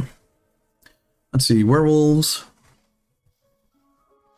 Interesting. Okay, so let's see how the werewolves act depend on what form they've taken. In their human forms, werewolves pretend to be trappers, but if more than one is present, the others are within whistling distance. You can try to befriend the characters to see if they're carrying silver weapons. And if the characters appear to have no such weapons, they assume hybrid form and attack. Really? Otherwise, they part with the company and the characters leave alone. Okay, if they're in wolf form, they attack the party from a safe distance for several hours. Oh no, they follow them. So they'd probably try to get the drop on them. See, the werewolf's lair it can cause is a cave complex that overlooks Lake Barataka. If you use the werewolves in in the Mist adventure hook, you might want to lure the players into Barovia to capture the werewolves and be forced to divulge the location of their den, where they keep their prisoners. Huh. Let's see. Or gimmicks. You have your creatures change weapons at the start. Yeah. Oh, dude. I love doing that stuff too. Like, add phases, do crazy stuff like that. Like, I've done like multi-stage encounters like that before, where it's like I had a dude hop in a golem and he's like, oh yeah, well, you think you're gonna beat me like that? Hops in a golem and it crashes down into the middle of the room. All right, fight me. And he just starts wailing on everyone like that. That's fun stuff. You can do crazy stuff like that. All right, let's see what we got. Will-O-Wisp. Let's see, a random encounter that only occurs at night, and it comes up again, treat as an encounter. See, several hundred yards away through the fog, you see a flickering torch. Its character follows the light. Read this. Let's see. The torchlight flutters as it moves away from you, but you never lose sight of it. You make your way quickly yet cautiously through the fog until you come upon the shell of a ruined tower. The upper floors of the structure have collapsed, leaving heaps of rubble, shattered timber around the tower's base. The feeble light moves through the open doorway to the ground, then flickers and goes out. See, the light is a will-o-wisp that enters the ruined tower and becomes invisible, hoping to lure the characters inside to their doom. Oh no! That's not good. The floor of the tower is made of packed earth, and the interior is desecrated ground. Interesting. Let's see. The inside wall of the tower, across from the doorway, is a closed, empty wooden chest. Oh, damn, that's such a bait, dude. Let's see. If the characters disturb the chest, 3d6 zombies erupt from the earthen floor and attack. Once the zombies appear, the will-o-wisp becomes visible and joins the fray. Interesting. Let's see, and then regular zombies. Okay. Well, that's most of that. Let's take a look at the areas. Let's see, the following areas are corresponding on the map on page 35. So I guess if we... Hey, there we go. That's the map of Barovia. Hold on, I got you. We're going to punch in a little bit here, because I am kind of curious. And let me just hide our list here. There we go. Okay, I was kind of curious, but no, there is just a full-on map of Barovia here. Okay. So the woods do actually just run across everything. I thought it was only on one side of the region, but no. Okay. Let's see, you have the village of Barovia down there. Let's see, it sort of follows along. I guess the red line is supposed to be like the assumed route that the players would take when they enter Barovia. So I guess you typically then you want to start on the right-hand side of the map, maybe. Interesting, okay. Over there's the village of Barovia, you follow along the road, there's the river. All the landmarks. Barotok is to the north. The woods just gonna keep on going. Where's this castle? Oh, there it is. It's right there. You can see it from the village of Barovia. It's like right over here. Okay, well, let's go back up a little bit and read a little bit about these places. Let's see. The old Salvage Road, or Savalich Road.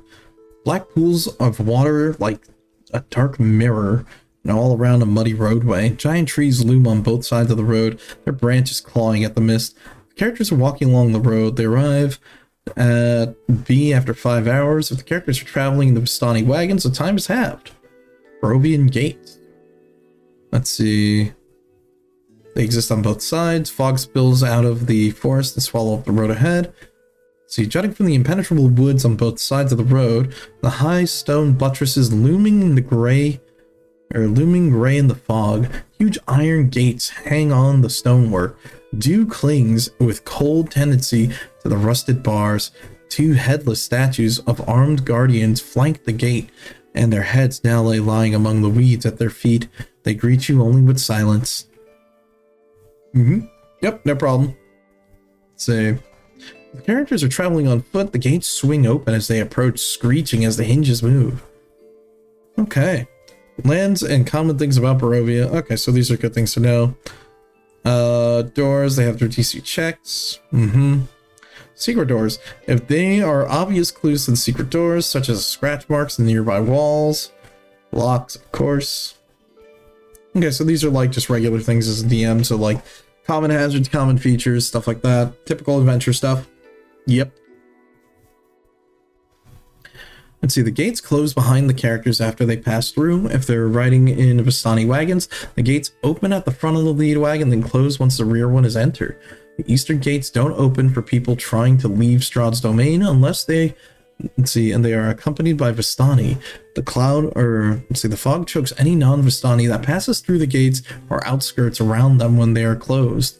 Yep, we already read the Mist of Ravenloft. If Strahd is defeated, the gates of Barovia swing open and the road east becomes clear of fog.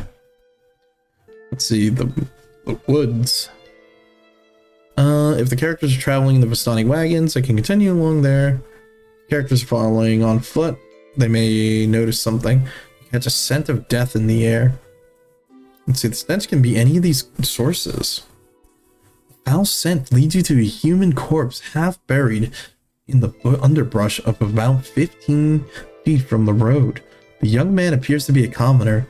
His muddy clothes are torn and raked with claw marks, and the crows have been at the body, which is surrounded by paw prints.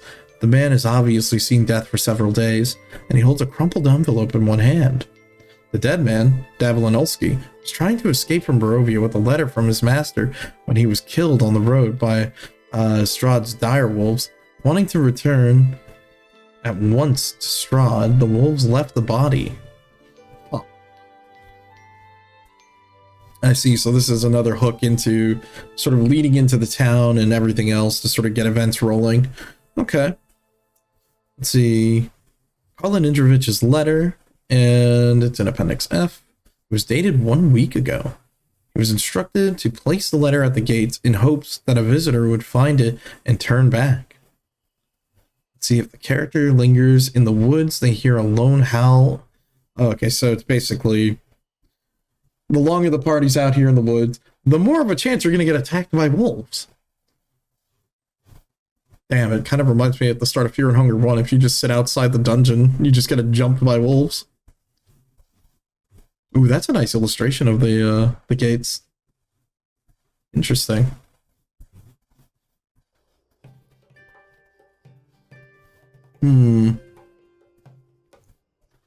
Okay. River Elves. And that's like over here. Okay, so it just runs through the whole place. Oh, right, because it's coming down from the melting caps on the mountain.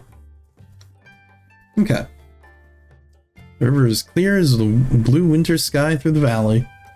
See, 50 feet wide. Yep. Village of Barovia. We already talked about that. Let's see. Crossroads. Check for random encounters whenever the characters reach this, unless they are accompanied by a Vistani. Let's see. An old wooden gallows creaks in the chill wind that blows from the high ground to the west. The frayed light of Roth dances from its beams. The well-worn road splits here, and the signpost opposite the gallows off into three directions: Barovian village to the east, Sirpool to the northwest, and Ravenloft and Valaki to the southwest.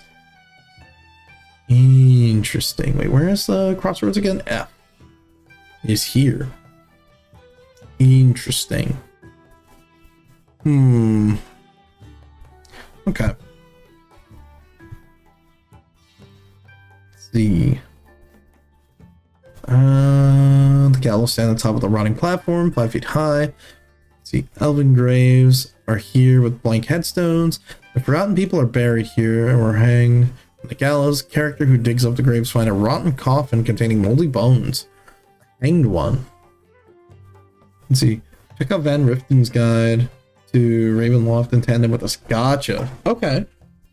Yeah, I'll put that on the list. I don't think I have that one, but I'll get that one. Yeah, that'll be a good read. Let's see.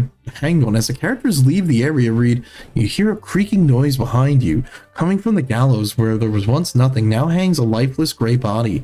The breeze turns, and the hanged figure slowly, so that it can fix its dead eyes on you. One random character sees him or himself hanging from the gallows. The other characters are unfamiliar, or see an unfamiliar Barovian. The corpse looks and smells real, and it rapidly melts away into nothing if touched or moved. Dude, okay. These little bits that we're hearing, because we've seen this come up in another part of the book earlier. I think that's the real, like, scary shit. I think that works out really well. Okay. See, the Seer Pool encampment. Let's see.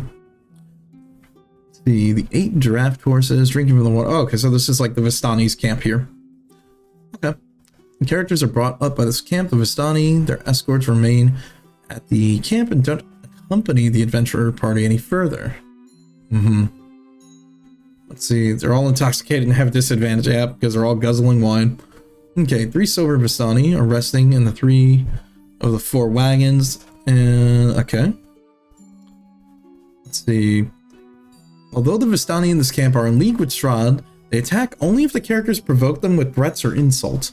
Otherwise, the characters are offered flasks of wine and invited to join in the revelry. Well, that's really good. I mean, it makes sense. It's like they're not going to just pick a fight with you because why not? Let's see. If the characters linger at this camp, then continue with the Vistani tale below. If they seem in a hurry to leave, one of the Vistani tells them it was fate that you would visit our humble camp, and Madame Eva foretold of your coming, and she awaits you. Vistani would then point to the larger tent, and the characters should head that way to continue with the tent event. Okay, so then that would be where we would get the other card reading. Interesting. Well, that's nice. There is a map here of it. I do like these. These are very pretty maps.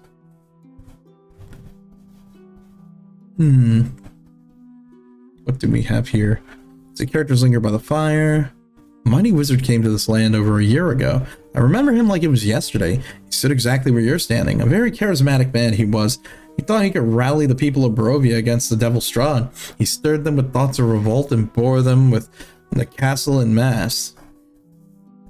When the vampire appeared, the wizard's peasant army fled in terror. A few stood their ground and were never seen again. The wizard and the vampire cast spells at each other. Their battle flew from the courtyards of Ravenloft to a precipice overlooking the falls. I saw the battle with my own eyes. Thunder shook the mountainside, and a great rock tumbled down upon the wizard, and yet, by his magic, he survived. Lightning from the heavens struck the wizard, and again he stood his ground. But then the Devil Strahd fell upon him, and the wizard's magic couldn't save him. I saw him thrown thousands of feet to his death. I climbed down the river to search the wizard's body to see if, well, if he had anything of value. But the river lives had already spirited him away. Damn. I don't recall the name, but it sounded important. If any characters haven't spoken with Madame Eva, the storyteller urges them to do so. Okay.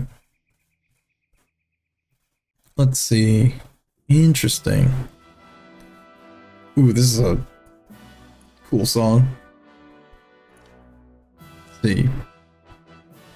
Madame Eva.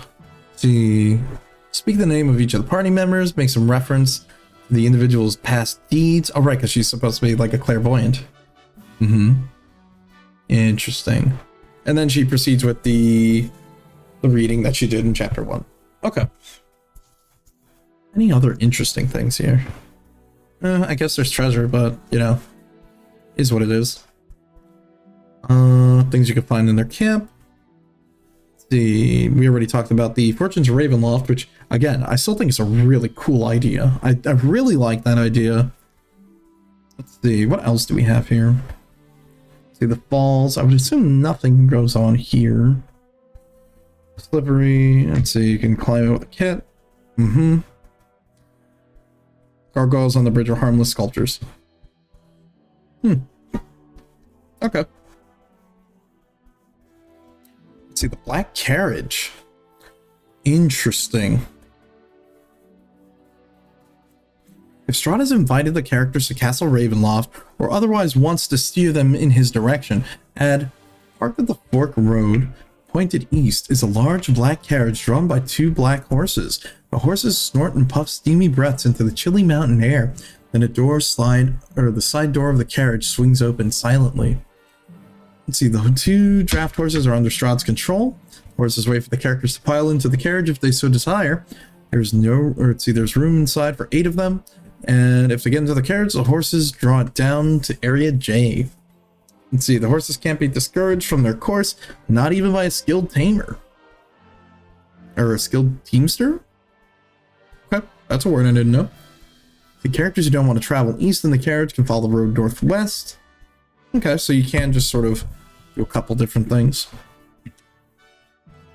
Interesting. I do see what's going on here. You can lay out a path for them, but it's up to them if they ultimately want to play into Strahd's hand or not. Okay. The gates of Ravenloft. The drawbridge appears sturdy, although a few of the boards are missing and it creaks and groans under any weight. And any creature under Strahd or its horses, the carriage crosses. 5% chance of one of its boards breaking. Interesting. Green slime. Patches of green slime. Yep, we talked about that. So you cling to the portcullis of the entryway. Not fall into the characters when entering the castle, but it does fall on the first character who leaves. Ooh, okay. Castle Ravenloft, we already talked about. Oh, chapter 4 talks about Castle Ravenloft specifically. Okay. Well, that's good to know. Let's see. If the characters arrive along the north shore of Vallaki in the daytime, I can add a bunch of background to that. Let's see. Let's see. Tied up in his boat is a 7-year-old Vistani named Arabella? Or Arabelle. Let's see. 2 hit points and no effective attacks. Yep. Let's see. She's bound with a hempen rope. Yeah, wait, what? What's going on? Role-playing Bluto. Let's see. He's a destitute drunkard and he's desperate to catch some fish and trade them for wine at the Blue Water Inn. After he was unable to catch a single fish for a week, he kidnapped Arabella, believing that the Vistani are lucky, so he intends to sacrifice her to the lake by hoping to give up some of its fish in return. What the fuck? Okay, that's something. The characters watch Bluto from the shore for several minutes or so. If they row out to the lake to greet him, he tosses the burlap sack into the water and watches it sink and waits for the fishing pole, or with the fishing pole in hand, for his reward. Bluto is a hollow shell of a man, barely able to understand his own actions. He is unarmed and does nothing to aid or thwart the characters. Role-playing Arabella. The characters who can act quickly to save her before she drowns. The character must be ashore, pass athletics check. Let's see, the DC is 10 for characters who took a rowboat. Let's see, alabaster white skin and raven black hair. If rescued, she demands to be returned to her family's camp outside of Vallaki. And so she is certain that her father, Lavash, will give the characters a reward for doing so. Descendant of Madame Eva, with the blood of the Barovian royalty in her veins, Arabella is unaware of her connection to Strahd. She acts more like an adult than a child. Interesting. Okay. Despite her recent misadventure, she believes that a great destiny awaits her. That's interesting. Very strange, but an interestingly written character. I'm sure you could come up with something. The Mad Mage of Mount Bartok. Okay, I want to know about this guy's story. Why is he the Mad Mage? Let's see. Chaotic Neutral. Yep, sounds about right. Human Archmage. Let's see. The Mad Mage of Bartok came to Barovia more than a year ago. Oh, wait. So this is the guy from the story. Oh, shit. Okay. Yeah, now I'm very curious what's up. Okay. It came to Barovia more than a year ago to free its people from Strahd's tyranny, but he underestimated Strahd's hold over the land and the creatures in it. After the battle between the two in Castle Ravenloft, Strahd drove the Mad Mage to the mountains and sent the wizard hurling over the Cheshire Falls. The wizard and his spellbook is lost, but he survived the fall and retreated into the mountains, hoping to regain his power, only to be driven mad by the realization that he no longer has any hope of beating Strahd or freeing the people of the vampire's damned domain. Mad Mage has forgotten his name and the world and whence he came from. In fact, he doesn't remember anything that happened before the madness. He suffers from the paranoia that powerful enemies are hunting him and that evil agents are everywhere and watching him. Oh man, he's worried about like the CIA looking through his window. He believes that the characters aim to kill him. The Mad Mage unleashes his destructive magic as he tears into them, tears into them.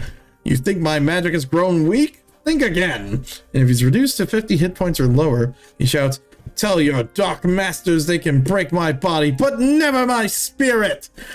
And then he tries to escape. Under normal circumstances, Greater Restoration cast on the Mad Mage will restore his wits and end his madness, allowing him to remember that he's none other than Mordenkainen, an Archmage of Orth, and the leader of a powerful group of adventurers called the Circle of Eight. But in this case, the Mad Mage has cast a mind blank spell on himself.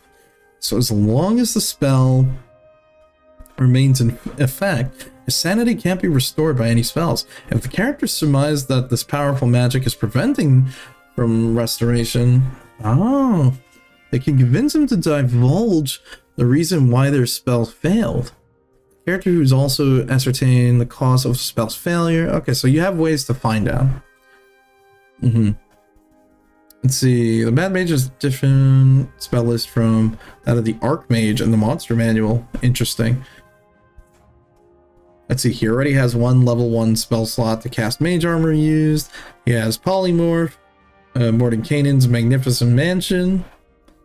Nice. The Mad Mage's Mansion. Nice. I think that's funny. Let's see. Mad Mage's Mansion. Characters rescue the Archmage from his madness. He invites them into his quote-unquote mansion and leads them down to an invisible doorway that serves as the entrance to his extra-dimensional lair, created using Mordenkainen's Magnificent Mansion spell. There, he provides them with food and sanctuary away from prying eyes of Strahd and his spies. Characters are free to take a short or long rest, depending on how much time they're there. It's familiar with worlds beyond this zone. For example, if the characters come from Forgotten Realms and mention this fact to Mordenkainen, he asks them if they know his old friend, or if he's... He asks them if they know his old friend Elminster of Shadowdale. Interesting. If Mordenkainen isn't the party's ally as foretold in the reading, he declines to join them when asked. With his wits restored, he sets out to finding his missing staff and spellbook. Leaving the characters to their own, he doesn't allow them to help him, for he fears that they might be tempted to either steal his spellbook or his staff. Fair enough. Being an adventurer himself, he knows the allure of powerful magic can bring out the worst in adventurers. Absolutely correct. Absolutely correct. Before he leaves, as a parting gift, the Archmage imbues each character with a charm of heroism. Okay. What other fortunes? Let's see. If it was revealed that it's him against that, he can Be persuaded to help them once his sanity is regained. You won't join them on their travels, but will help them in the fight with Strahd if they have discovered where he's at. Okay. He'd be stubborn and difficult, even with his friends, and doesn't suffer. Yep. Let's see. He normally spends more time listening and talking, and when he does speak, his pronouncements are authoritative and not to be questioned. Interesting. Let's see. Town of Valaki, the old bone grinder. Wait a minute. A decrepit windmill occupied by hags. Wait. I think one of the entries mentioned something about that with the druids. Oh, God. That sounds bad. Okay, what else do we have? Intersection comes to a cross intersection. So it looks like you do have like a bit of ways to go. You can kind of go. It's interesting. So this is a lot more open than I expected. It's not as railroady, which is nice. You do have a lot of like ways in which the party can decide. It's more like, I was gonna say like a choose your own adventure. I mean, kind of. It depends on how you guys enter Barovia, but then once you're in Barovia, you can kind of wander about a bit. You know, obviously you'd want to go in a specific way to make it make, well, a little bit of sense, but you kind of get the point. Okay, that's interesting. Yeah, okay, a lot of these are just probably individual areas. Yeah, okay, here's some more specifics of it.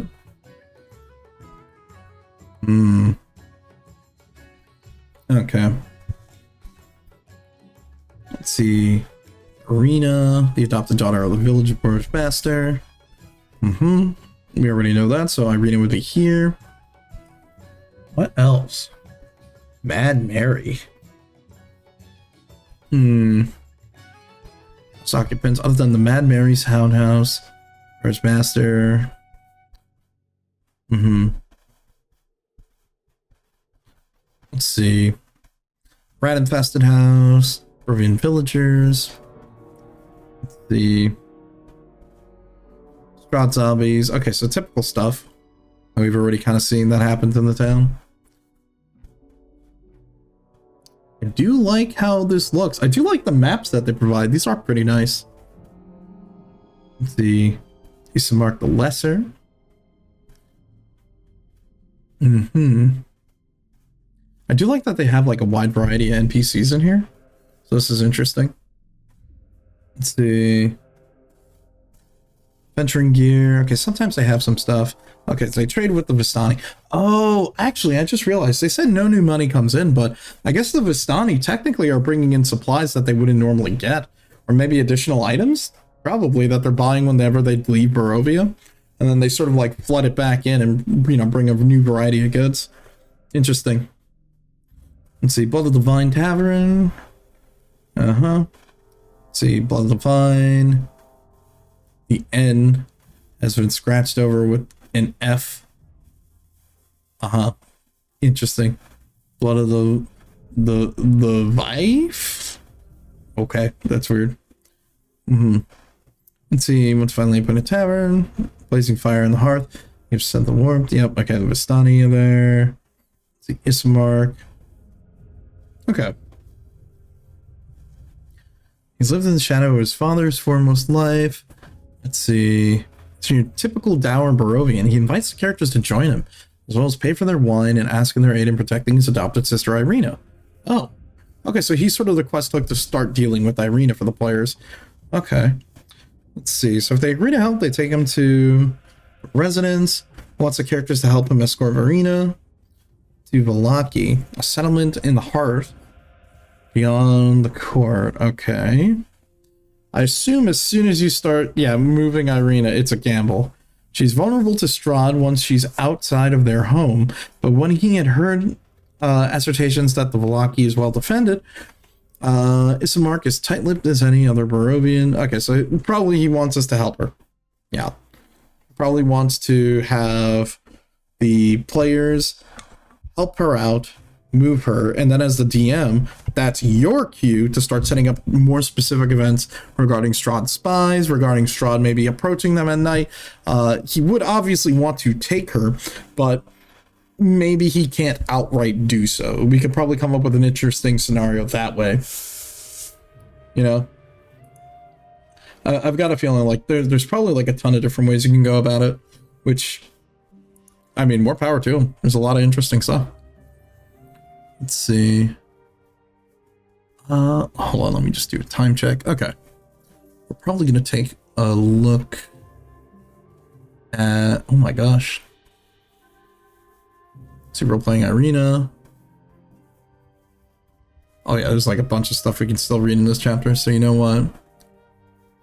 We are going to take a little look. Special events. Interesting. And then chapter 4 is Castle Ravenloft. Okay. Let's take a peek. So role-playing as other NPCs. Okay, this is just more background on the other things. Vistani spies. Yep. I'm curious, what is Mary's mad townhouse? Mad Mary's townhouse. Why is she mad? Let's see, clutching a malformed doll. She's sorrow and dependency, barely recalling or recognizes a place anymore. She says nothing in the presence of anger, but she will talk, albeit haltingly, to someone who talks with her gently. Mary hid her beloved daughter, Gertruda, in this house for an entire life. Now Gertruda is a teenager, broke out of the house a week ago, and has been missing since then, and her mother feels the worst. Oh. I see. Malformed doll is a strange leer and wears a sackcloth dress. It belonged to Mary in her youth and was passed down to Gertrude.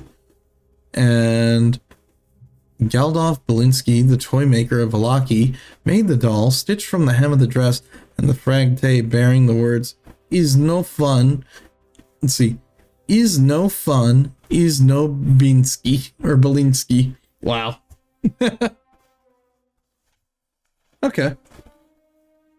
Let's see. We're probably gonna, maybe we'll take a look up through here, and then we'll start looking to at least wrap up for the night, but we're gonna keep reading for a little bit more. Let's see. The Barge Master's mansion. Damn, he still has a mansion? Well, I would assume close enough to one at this point. Let's see.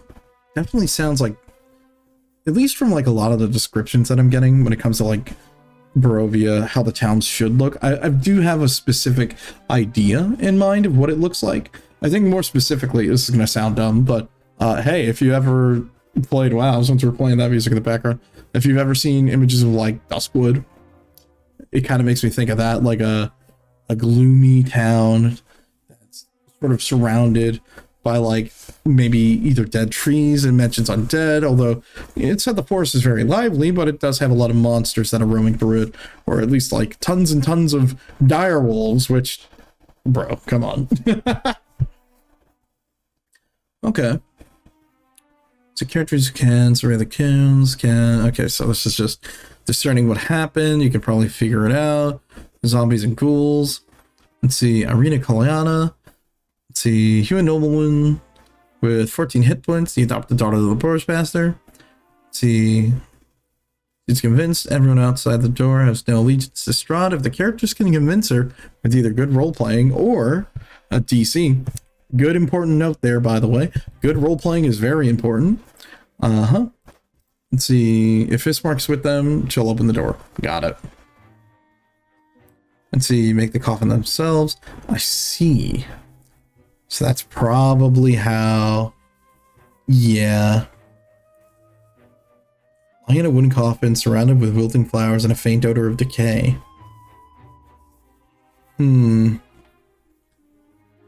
Interesting. When roleplaying Irina, Irina is a striking young woman with auburn hair and has been bitten twice by Strahd. Twice bitten, not shy.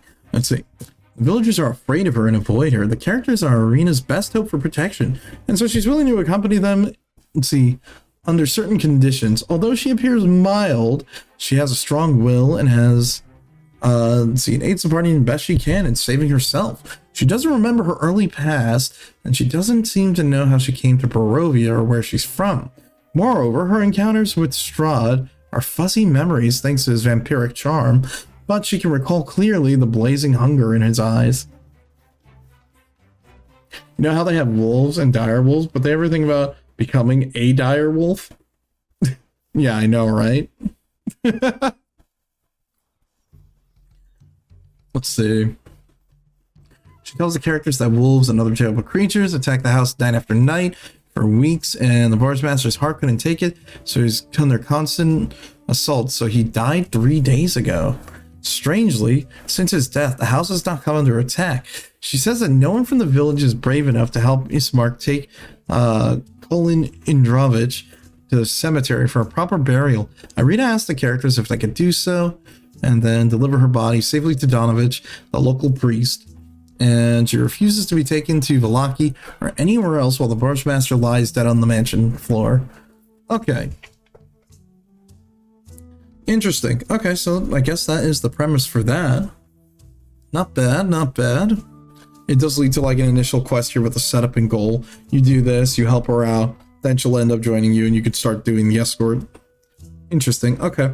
So this leads another precedent that maybe you can also use the fact that, okay, we understand that they were attacking this place up to a certain point. I know earlier, if you scroll back up, it does talk about Strahd zombies and probably some other things you can have that maybe roam the town at night. We can also make it the fact that we can also use a Strahd encounter to sort of like have him appear, maybe be invited into a tavern or one of the homes as he has to drain blood of someone, stuff like that. So at least we do have that. And then here's more interesting stuff about the church. Here about the trapdoor, the basement, all of this stuff. But I think what we're going to do is, I think we might actually call it here for right now. Let's see. Isn't inviting Strahd into your home just insta-death? Absolutely, dude. Bro, he's gonna give you the Samsung spin cycle, and he's gonna bite your neck and drain you dry. You're gonna die, dude. Oh man. But yeah, okay. So I'm just gonna keep a note here for what page we're on. So probably the next time we do more reading, we're definitely gonna pick up here and keep on looking through those. So 1 second, let me sort of get us ready to start winding down. 1 second. Where is it? There it is. Because I am doing a time check and realizing, oh, I probably might have to get going. It is actually getting pretty late on my end. So let me transition us over here. And I got to say, hey, if you're still here, thank you for popping in. I appreciate you. And thank you all for the new followers. Always fun doing this. I'm always fun looking through some more D&D books. It was very interesting having that DM talk, and it's always fun to bring up, you know, mistakes that I've made in campaigns. I'm not a great DM by any long shot, or at least I try to think I'm pretty okay. But there's always room to learn more, and it's always fun to learn more, especially when you're reading through things, or hell, even talking about it on the stream with some people. It's always a fun way to go about it. So on that note, I'll say, hey, if you're new here and you still haven't followed, or maybe you're just hanging out, feel free to drop a follow. I usually stream Mondays, Tuesdays, Wednesdays, and Thursdays. I typically stream like RPG games, but I do enjoy talking about D&D stuff, as it's been kind of like one of my favorite off-topic nights to do. Oh yeah, always fun, definitely. And we'll be back tomorrow, probably, yeah, around 8 p.m. EST. 8 p.m. No, 7. No, wait, 8. Oh, don't listen to me. I'm a little bit brain lagged right now. Correction. Yeah, we're gonna start at 8, and we're gonna be back tomorrow with more Dragon Age Origins. We saved Jarl Eamon. We got like a bunch of stuff left. I think there's like only a couple of like side quest stuff that we need to do. I'm pretty sure there's more stuff in Denerim we need to check out before we sort of pop out for the night on that. On that note, I will say, hey, if you do want to check out what I've been up to, exclamation point links, you can usually find updates for stream, whether it's Twitter or Blue Sky. Usually throw announcements there. I also have the YouTube channel, where the main channel is going to have a new video coming out soon enough. And also I have the VOD channel up, where I think Monday night was the last VOD that we did for D&D, where we made a character. And the VOD for tomorrow and also for Friday is going to be the end of Final Fantasy 1. We've got a lot of VODs to catch up on, so you're going to see at least maybe 3 coming up. We got a new short that came out today, so if that's where you're thinking, that's on the main channel as well. New short also coming out I think on Thursday? Yeah, Thursday sounds about right. And yeah, I'm going to say, I think that is going to be it for me for the night. And thank you all for popping in. And thank you for chatting with me. It's always tons of fun. Good pleasure. And I think I'm out of here for the night. So, have a good night, everybody.